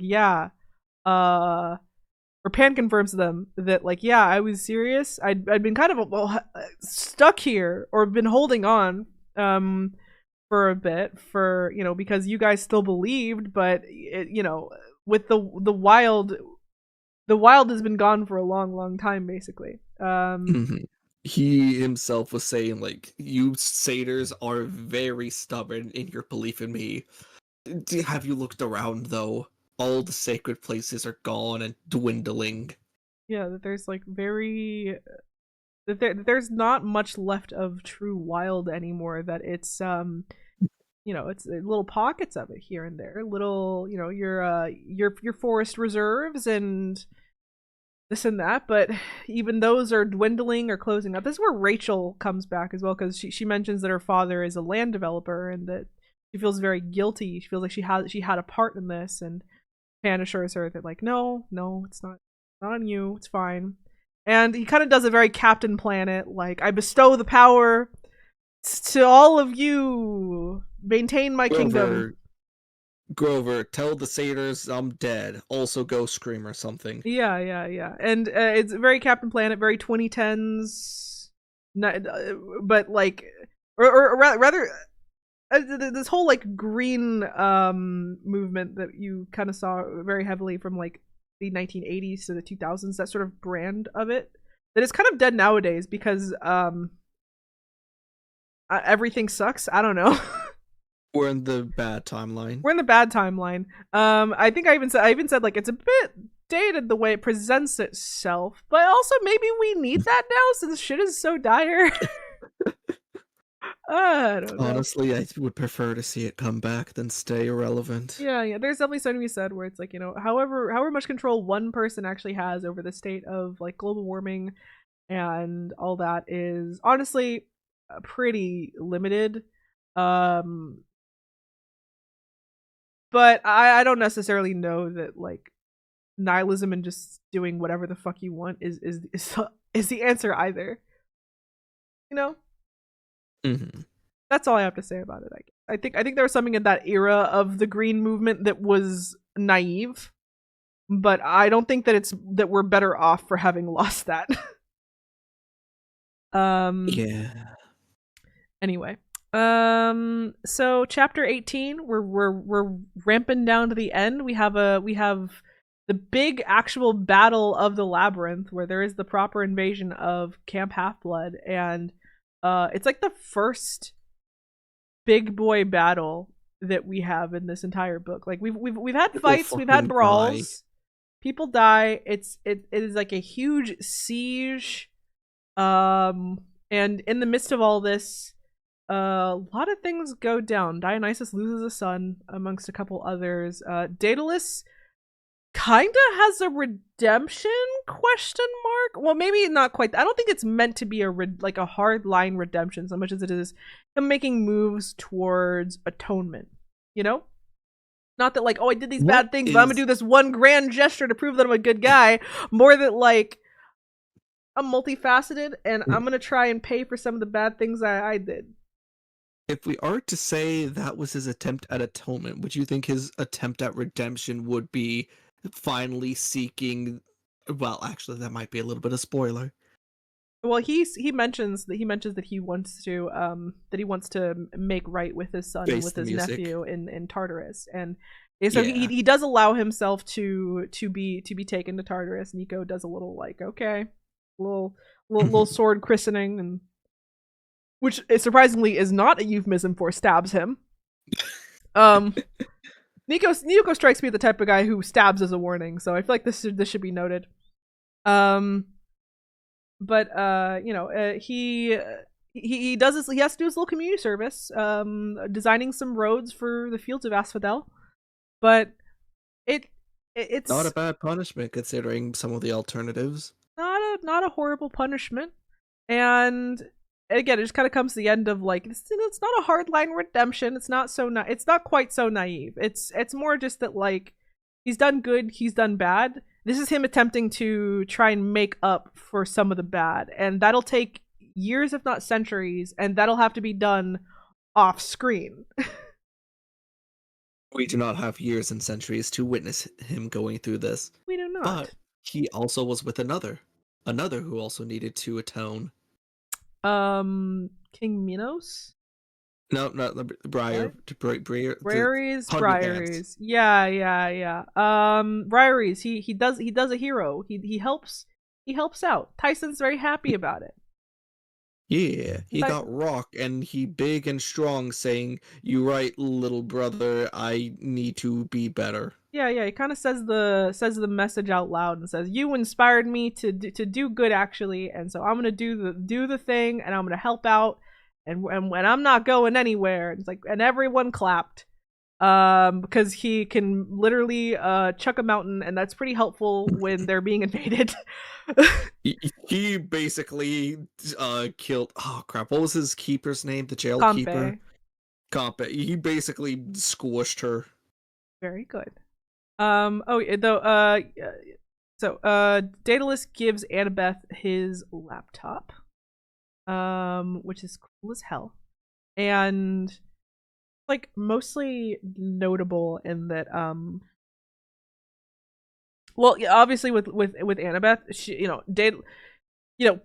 Grover has Pan, Tyson has Briares, Annabeth had Daedalus as the like architect, as a child of Athena, as someone that she personally looked up to a lot, but found herself feeling like she was constantly falling short of him and misunderstanding him, and just while she was so in her own head about everything, just feeling all sorts of ways about it, right? Yeah, And also feeling betrayed by him. feeling very betrayed as well. And when she receives his laptop, it kind of becomes a thing of him properly passing on the torch to her, right? It becomes a thing of like, yeah, he was imperfect, but again, maybe it's actually comforting to find out that your heroes are just human. Maybe finding that out, and like we see with Grover here, where he channels some of Pan's power, maybe finding that out doesn't mean not to look up to anyone, but it rather means that being able to achieve what they did is more in reach than you think. These guys aren't untouchable, that they were like you once, and that and all the good and bad that comes with that. And in a way, I think it's kind of made them stronger for both internally and in some cases maybe a little actual power Mm, in going through this process of I've met my hero, I've learned a little bit more about themselves, the world, and myself. I think I'm ready to approach tomorrow. exactly. Chapter ends on Nico, on Nico kind of angsting a bit because there is no House of Hades in the in in Camp Half Blood. Hades is not invited to the party, and therefore Nico feels as though while he has some friends here, he needs to leave. He needs to move on, find his own find his own place. And but it's very bittersweet. Bitter in that like this kid going to be alone, or even worse, going to go stay in the underworld with his dad, which I'm sure is great. I'm sure that'll be Sure, fine. that's a healthy environment. It's a healthy environment for a growing boy. But yeah, also just you in the end, you realize that revenge against Percy wasn't what he wanted, and they're able to part on pretty amicable terms. Though this is not actually the last time we see him in this book. Funny enough. Mhm. Okay, next chapter, chapter 19. I literally just started off with Dionysus mourning his son hurts a bit. I wrote down, oh shit, he cared. Yeah, yeah. It was Castor that died, right? Not Pollux. Let me double check that because I actually did not write down his name. Also, we're firmly away from this from like the book has stopped calling him Mr. D a while ago. I don't think they call him it at all in this book. And in general, he seems like a character that has completely shifted in characterization. Went originally from something of like a borderline antagonist to someone that the kids maybe can't rely on. He's not quite stable enough for that. He's not quite that level. But someone who seems to care an awful lot. He helps out Chris by curing his madness, kind of resolving that arc, and he it kind of shows himself as like a god that maybe shouldn't be fucked with, but one that cares even he pretends he doesn't. Um, I'm definitely going off of crumbs of characterization with the gods thus far, or from here on. Thus far. And we aren't given too much with this new brand of Dionysus quite yet. He's still very much in unknowable territory, but kind of me headcanoning a bit, trying to theorize if maybe he was too tired to care before this point. Maybe he's been reminded recently why he needs to. We'll see. We'll get there. Maybe in the next book. Maybe in the next series. Who knows? But anyway, he dissolves the Cloven Council. And Real quick, it was Caster. Caster. Okay. He dissolves the Cloven Council, and Grover, like half of the satyrs go off with the old heads, and Grover manages the remainder, like like a little Um, hippie democracy or whatever. Immediately sets them to action, like, hey, go to the last vestiges of wild, we will protect. Yeah, yeah. It kind of take on a new role, a new activist role, and the last thing that I'll kind of end on here is that Dionysus makes an interesting point. In when he helps Chris during all this stuff, he kind of says something implying heavily that like in in the face of all this, because he does come back saying like, okay, all the minor gods have decided to side with the Flipped. Titans. We're kind of Yeah. we might be fucked.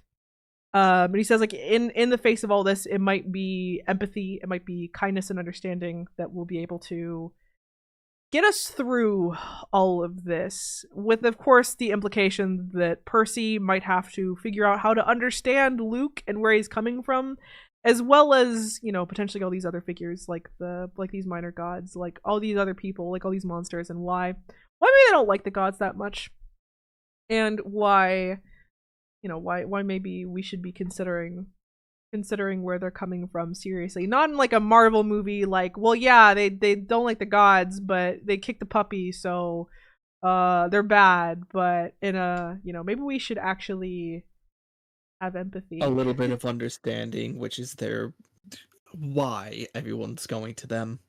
Kick Kronos' ass for sure, but Oh yeah, Morpheus, absolutely. maybe Morpheus had a reason for leaving, and maybe we shouldn't give him the old Calypso and just like put him on an island for punishment or whatever, and kind of hear him out. Janice, he's a bit of a weird guy. We could still pants him. Janice is a bit of a prick, but I assume Hera Yeah, has something for him. I don't know. I don't So, know. She's goddess of marriage. Maybe she'll just make Janice marry himself. last chapter, I'm going to mention the full prophecy because this is when Annabeth finally actually mentions the full prophecy, deadass. This is a Yay. prophecy that maybe was not actually that important to the book for once. I feel like we didn't lose anything by not It discussing was it. definitely a bit of an afterthought, but that might have been because POV wasn't on Percy. Yeah, yeah. She was definitely thinking about it, but this is one of the few times where it wasn't like on it wasn't on all of our minds necessarily, and the fact that there weren't really any major character deaths, all things considered, also helps with that. Where maybe every other one, half the time it was like someone fucking dies.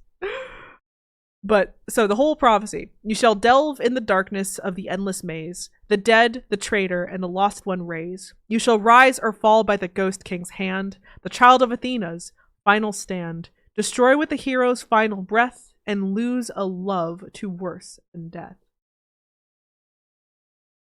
And well, yeah, definitely the last line was about Luke, and that's not too Yeah. good. Though Nico becoming the Ghost King was pretty based, so good for him. Good He for deserves him. it. He deserves a win. And so she says that she seems maybe not in the best place by the time we're all done here. Annabeth's doing great. She's doing very good by the end of this book. Don't worry about her. Uh, Fine. but Percy heads back home at this point to go have his birthday. And I only mention this. I just say like, oh yeah, he has a birthday, happy ending. A couple interesting things though. A couple little notes. Okay, okay. One, Paul Blowfish, Oh, yes, um, yes. asks Percy if he could marry his mom, or like more just like tells him like, I'm gonna like, he does say he's not asking for permission, just that he wants to be able to make harmony with the house, respectable. Yeah. I'm glad that they made that distinction. I, And I I definitely kind of appreciate it. It was just like, you know what, Paul, that's kind of a bit of a bro move right there. all bro Like move. you're still respecting of your desires and probably what Sally wants to, but you also recognize the effects on Percy. I did make a note that Paul is boring, affectionate. And in a book full of like just freaks, absolute freaks and weirdos, and just the weirdest, most fantastical, most dangerous people you've ever met, I'm glad Sally is marrying a guy who like checks his It's mail just a on a daily normal. basis and files his taxes a month early. I think they need that little bit of normalcy in their life. Something else I know I have had as a note is Paul doesn't ask too many questions. This is good. He doesn't. He doesn't. Even when Poseidon shows up and introduces himself as Poseidon and then disappears. Poseidon literally was just like, "Yep, I am Poseidon." Oh, like the sea god?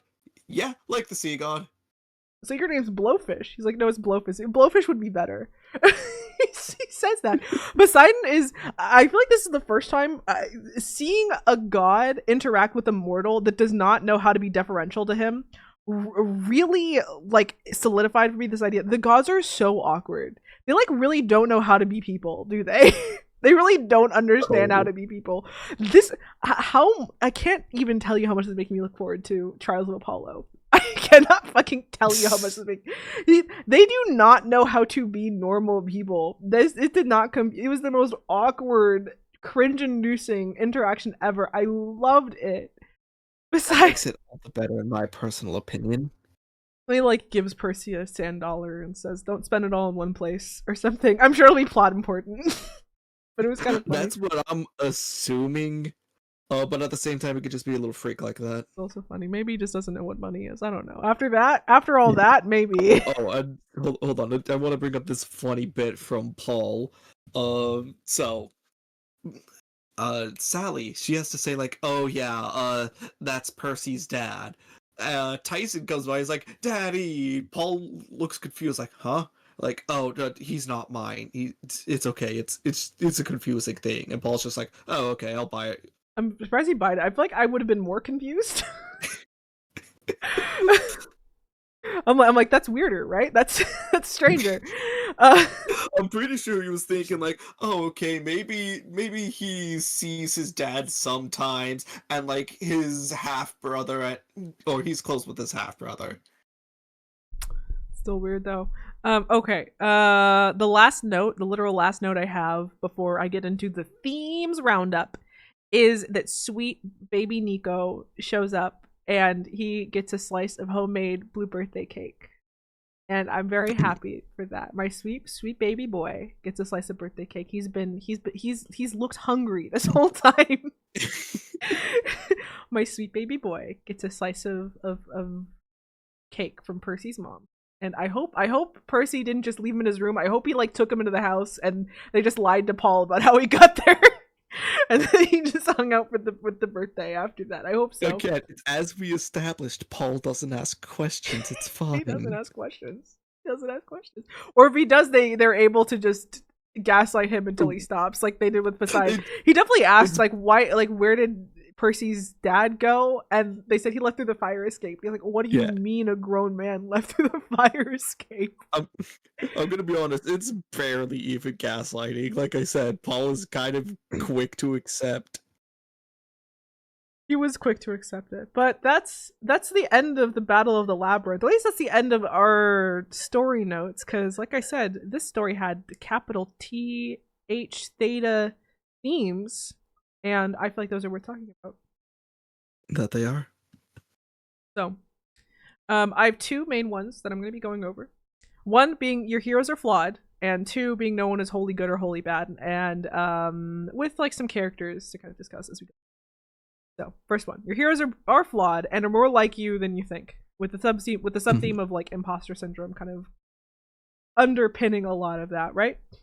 I explained it some of it earlier, where it's like the idea that your heroes are human, how that can be shocking for a kid. It can be hard to deal with. It can feel like a betrayal, like you saw with Tyson. It can also be very comforting, like you saw eventually with Pan and Annabeth. It can mean that like when the passing of the torch happens, it doesn't have to be like existentially terrifying, because your heroes were people like you were. So yeah, because Grover, after he channeled the Pan's panic, basically was like, "Oh, the power is within all of us. We just need to act ourselves." One of those things where it's like, you know, you can have all these really, this is imposter syndrome thing, you can have all these really intense high expectations for yourself. You can base them off of those legends of yours, but the fact is that those legends of yours were also flawed human people that made more mistakes than you probably think. And if you reframe your own expectations of yourself within that lens, you're probably doing fine, actually. Reframe it under that and you're actually probably doing fine. It's definitely a bit like optimistic the way it ends with Grover and Annabeth, the fact that both of them do get the power and do get that. That's not something that everyone gets, certainly.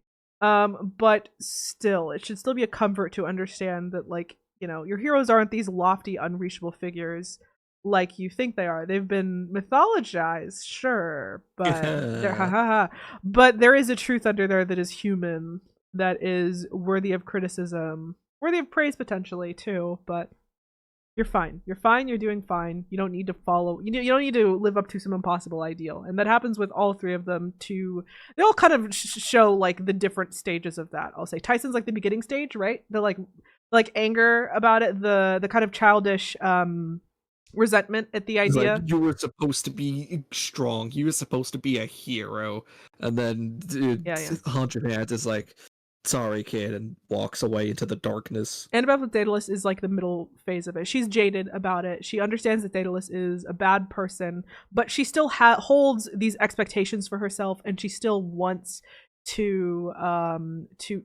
live up to this internal ideal. She just hasn't quite connected the dots quite yet. And then with Grover, we get to see the final edge of that. He's deep into his imposter syndrome when we start off, but by the end, he's kind of accepted that, like, well, yeah, maybe this job that I had in my head wasn't what I'm going to do, but maybe I can do something better. Maybe I can aspire to be this great figure actually and maybe maybe the power was inside me all along.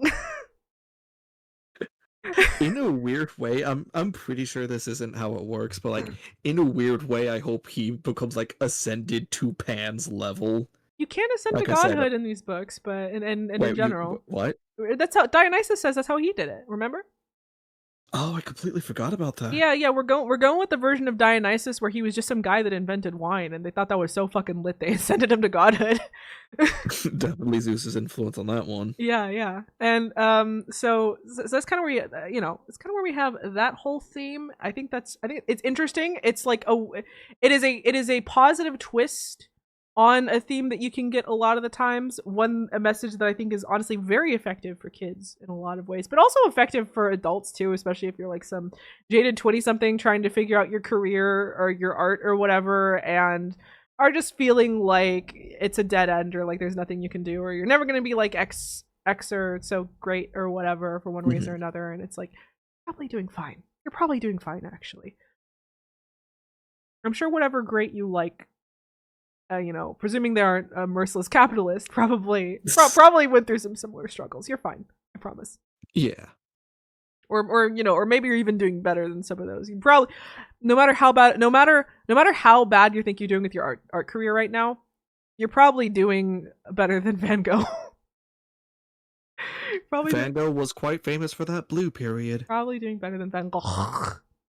Van Gogh. Anyway, next theme. This is probably gonna be a quick little end here, but and yeah, no one is wholly good or bad, and assuming either never works out.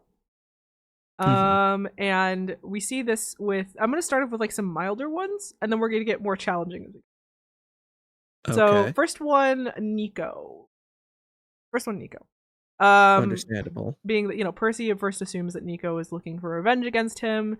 Percy Percy definitely has this like feeling from the beginning. He never views Nico as being like potentially evil or whatever. He views him as misguided. He wants to help him, but there is a part of him that he does prescribe. The goal has never been to stop Nico; it's to help him. He does prescribe some ill intent, some malice there that wasn't there, that he's just seeing because of kind of the way things ended up, the way things worked out in the end, and and he kind of has to go back and kind of has to realize that, like, one, maybe this wasn't actually about me, and two, maybe there were some just some things that you kind of had to work out. Maybe there's not an easy answer to this, and all that and such and such. Again, this is the mildest one to start off. Just Percy having to upgrade his morality a bit. The second one, more interesting one, is Atlas, who was obviously the villain of the last book, but in this book we are kind of, he's discussed by Calypso, who does mention that, like, well, yeah, maybe he's bad, but like my father and family. Yeah, I'm gonna help him if I can. And maybe it was bad. Maybe it wasn't good for me to drop everything to support him. Got me in trouble, certainly, but still my dad. It's kind of that whole moral complexity thing of like, oh yeah, was Atlas a completely bad guy? Was there a reason why he inspired loyalty in his daughter here? Is there more complexity going on here? Especially when we see Calypso here, who we do view as being a quote-unquote good person, and she's clearly been like victimized in this situation, been given an incredible punishment for something pretty mild at the end of the day. A pretty harsh punishment, even as she tries to downplay it herself, being trapped for centuries. I think it's specifically, or not specific, an additional worse thing that is inflicted on her is every so often she's just fed a little bit of companionship, but that companionship is apparently cursed to only stay for a little. And Atlas isn't necessarily a morally complex character in this way, but the whole thing surrounding him and Calypso certainly brings some moral complexity, and certainly starts to raise some questions like, hey, are the gods the baddies?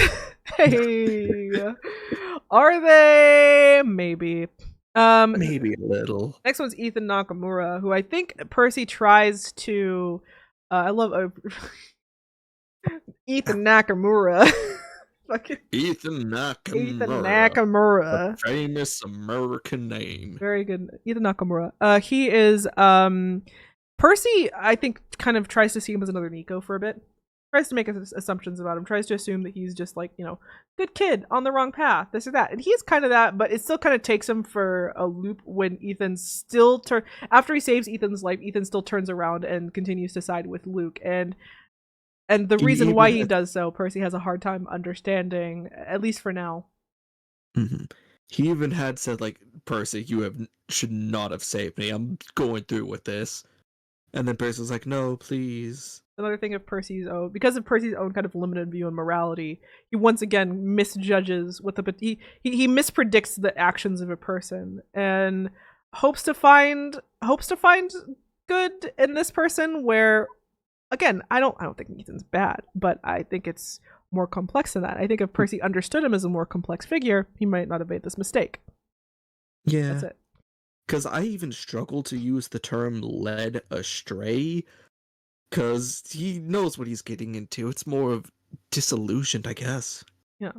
And it becomes a thing of, Percy's limited morality view at this point, holding him back a bit. And though let's get into the big leagues. Daedalus. Mm-hmm. Daedalus is of course the number one of this. We're first introduced to him as this inventor being victimized. This guy who loses his son in the worst way possible, just trying to run away from this literal evil king, and then him as a murderer, as someone who will do absolutely anything to avoid punishment, to avoid the guillotine, so to speak, and someone who's pitiable, someone who's done a lot of bad, someone who's done some good as well, someone who a character looks up to, who a lot of people have a lot of varying opinions on as we go forth, and most of them aren't very good. Even has done some kind things to basically help out the cast. We're introduced to him as Quintus, where Percy mentions that even though he's suspicious, that he's been nothing but kind to him, and he helps them quite a few times. And it even lends him a dog. He's a dog guy. Have you ever met a bad dog person? Nonsense. Yes. Don't mention the one. Don't mention that one. Doesn't count. Okay. Anyway, he God damn it. I walked into that one. Fine. But he what he is though is, again, he's complex, not wholly good, not wholly bad. And trying to judge him based off of that is doing him a disservice and ignoring him as a complex figure, as someone who is ultimately mostly self-serving, but certainly has certainly cares something for others still. Yeah. A person, a complex figure, and and so it just he I like that he kind of double dips as far as being important themes here. This is Battle of Labyrinth. I'm glad that this is very much a story about Daedalus, more so than almost anyone else. Yeah, he's interesting. The last one, and I put him last because I'm like, this is the juicy one, of course, but I'm curious about how much we're actually gonna be able to say. Luke, because all what we've been talking about, literally everything, all of it could apply to Luke, right? All like for Ethan's whole arc about like, why do you about like why he's betraying the gods. You could easily see ways that could apply to Luke. Luke is as much of a a role model figure to Annabeth as Daedalus is, and even though we don't really see the ways in which he could potentially be morally complex outside of just seeing the way that other people like around him act, whether it be people who are clearly supposed to be parallels to him or people who know him better than Percy did, i.e. Annabeth. Yeah, like people Yeah. we acknowledge, like, this is a good person, they know what they're about, and they really liked Luke. There's clearly a lot for him to speculate on and a lot of room there to kind of dig into who he is. But if this book is establishing anything, it's establishing this idea that Percy's assumption that Luke is just a bad guy, he thought he was a good guy and then he betrayed them and now he's just a bad guy. That is a fundamentally childish view of things. He is misunderstanding the situation at hand. He's misunderstanding Luke as a person, and that like he clearly we learn time and time again that Percy just has a bad grasp, has at least up to this point has had a bad grasp on people due to his simplistic understanding of them, and he's held a simplistic understanding of Luke. So, what's left to do if not to, in the next book, expand upon his understanding of him? Yeah, challenge it, expand on his understanding, figure out a bit more, kind of what makes him tick, why he's doing what he's doing, and understand the good behind him, basically, more so than just the gentle, kind-hearted mentor that we met at the beginning. So I feel like that's a perfect place to end. I feel like that's a perfect place to end. Cut our losses before I say something random and tangential. Before one of us starts talking about how God's fucking. That's the perfect place to end. That was beautiful. We love this book, right? This is like this is like my favorite one since the first one. You concur? I would actually have to agree. I kind of want to hold my judgment on saying if this is my favorite or not until after the next. Last Olympian. We're going to read that one. We are going to so when is July? Fucking 4th of July. Sure, why not? Actually, you're probably doing. I genuinely don't know. Maybe we push it back to the 11th just to be safe. Yeah, I can't imagine. I can't, like, either one of us are doing something on 4th of July, or the audio will be fucked because fireworks. So I did not realize we could either go with the Friday after or the 5th, which is the day after on Saturday. I mean, we could do 11th. Just be the only thing I'm scared about doing the 11th is because then the first Friday of August is the 1st. It would leave us very little time, and it's a book that's longer than what we've been doing lately. I don't know. What about the 5th then? We might just have to not do a Friday. Yeah, we might just have to not do a Friday. We might have to like move it to even our stream day on Wednesday. Maybe. So that'll be July 2nd. You know what? Join the Discord, you filthy animal. You want to know when these things stop? Join the fucking Discord already. Do it. I want to actually be here live if you thought this is interesting. But either way, we're gonna see you sometime in the first week of July for the last Olympian. So definitely try and finish that by the end of this month, of the month of June. And you should be able to easy. It's like we're still in the short books for actual children range. We haven't even stumbled upon the YA genre yet. So again, like I said, those books become bricks. So I keep on warning Luck, and he keeps on not believing me to try and take your time with these books, or try and find time to do so. And even I've started to try and set aside just an hour each day, or even just half an hour. I think pretty far each day to just read these. Yeah. Oh no, I'm out of things to say. And as I said, for me, time can run a bit thin sometimes, so I am going to do my best to at least dedicate a little bit of time for a day for things, so fingers crossed. I feel like I understand not having time, sometimes dedicated time to work on something, but like it's hard to imagine that you can't find like an hour before bed to like read a little book. Hard to imagine. Yeah, typically that's my TikTok time. Delete TikTok, unironically. Or streak, no. Delete TikTok. I don't care. You just like yeah, just like you know. I mean that's kind of thing, right? Like you instead of not to be your mom, but you know like instead of playing those damn video games, read a fucking book. You might find you have time for it after all.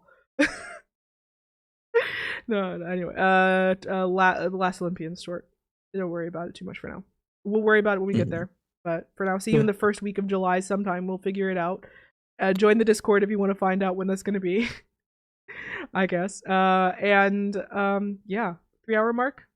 This 3 hour mark. Good for me. I will see you Wednesday for some more Kingdom Hearts. Last Kingdom Hearts 1 stream. Let's go, baby. Alrighty. See ya. Do you want me to do my outro thing since tech?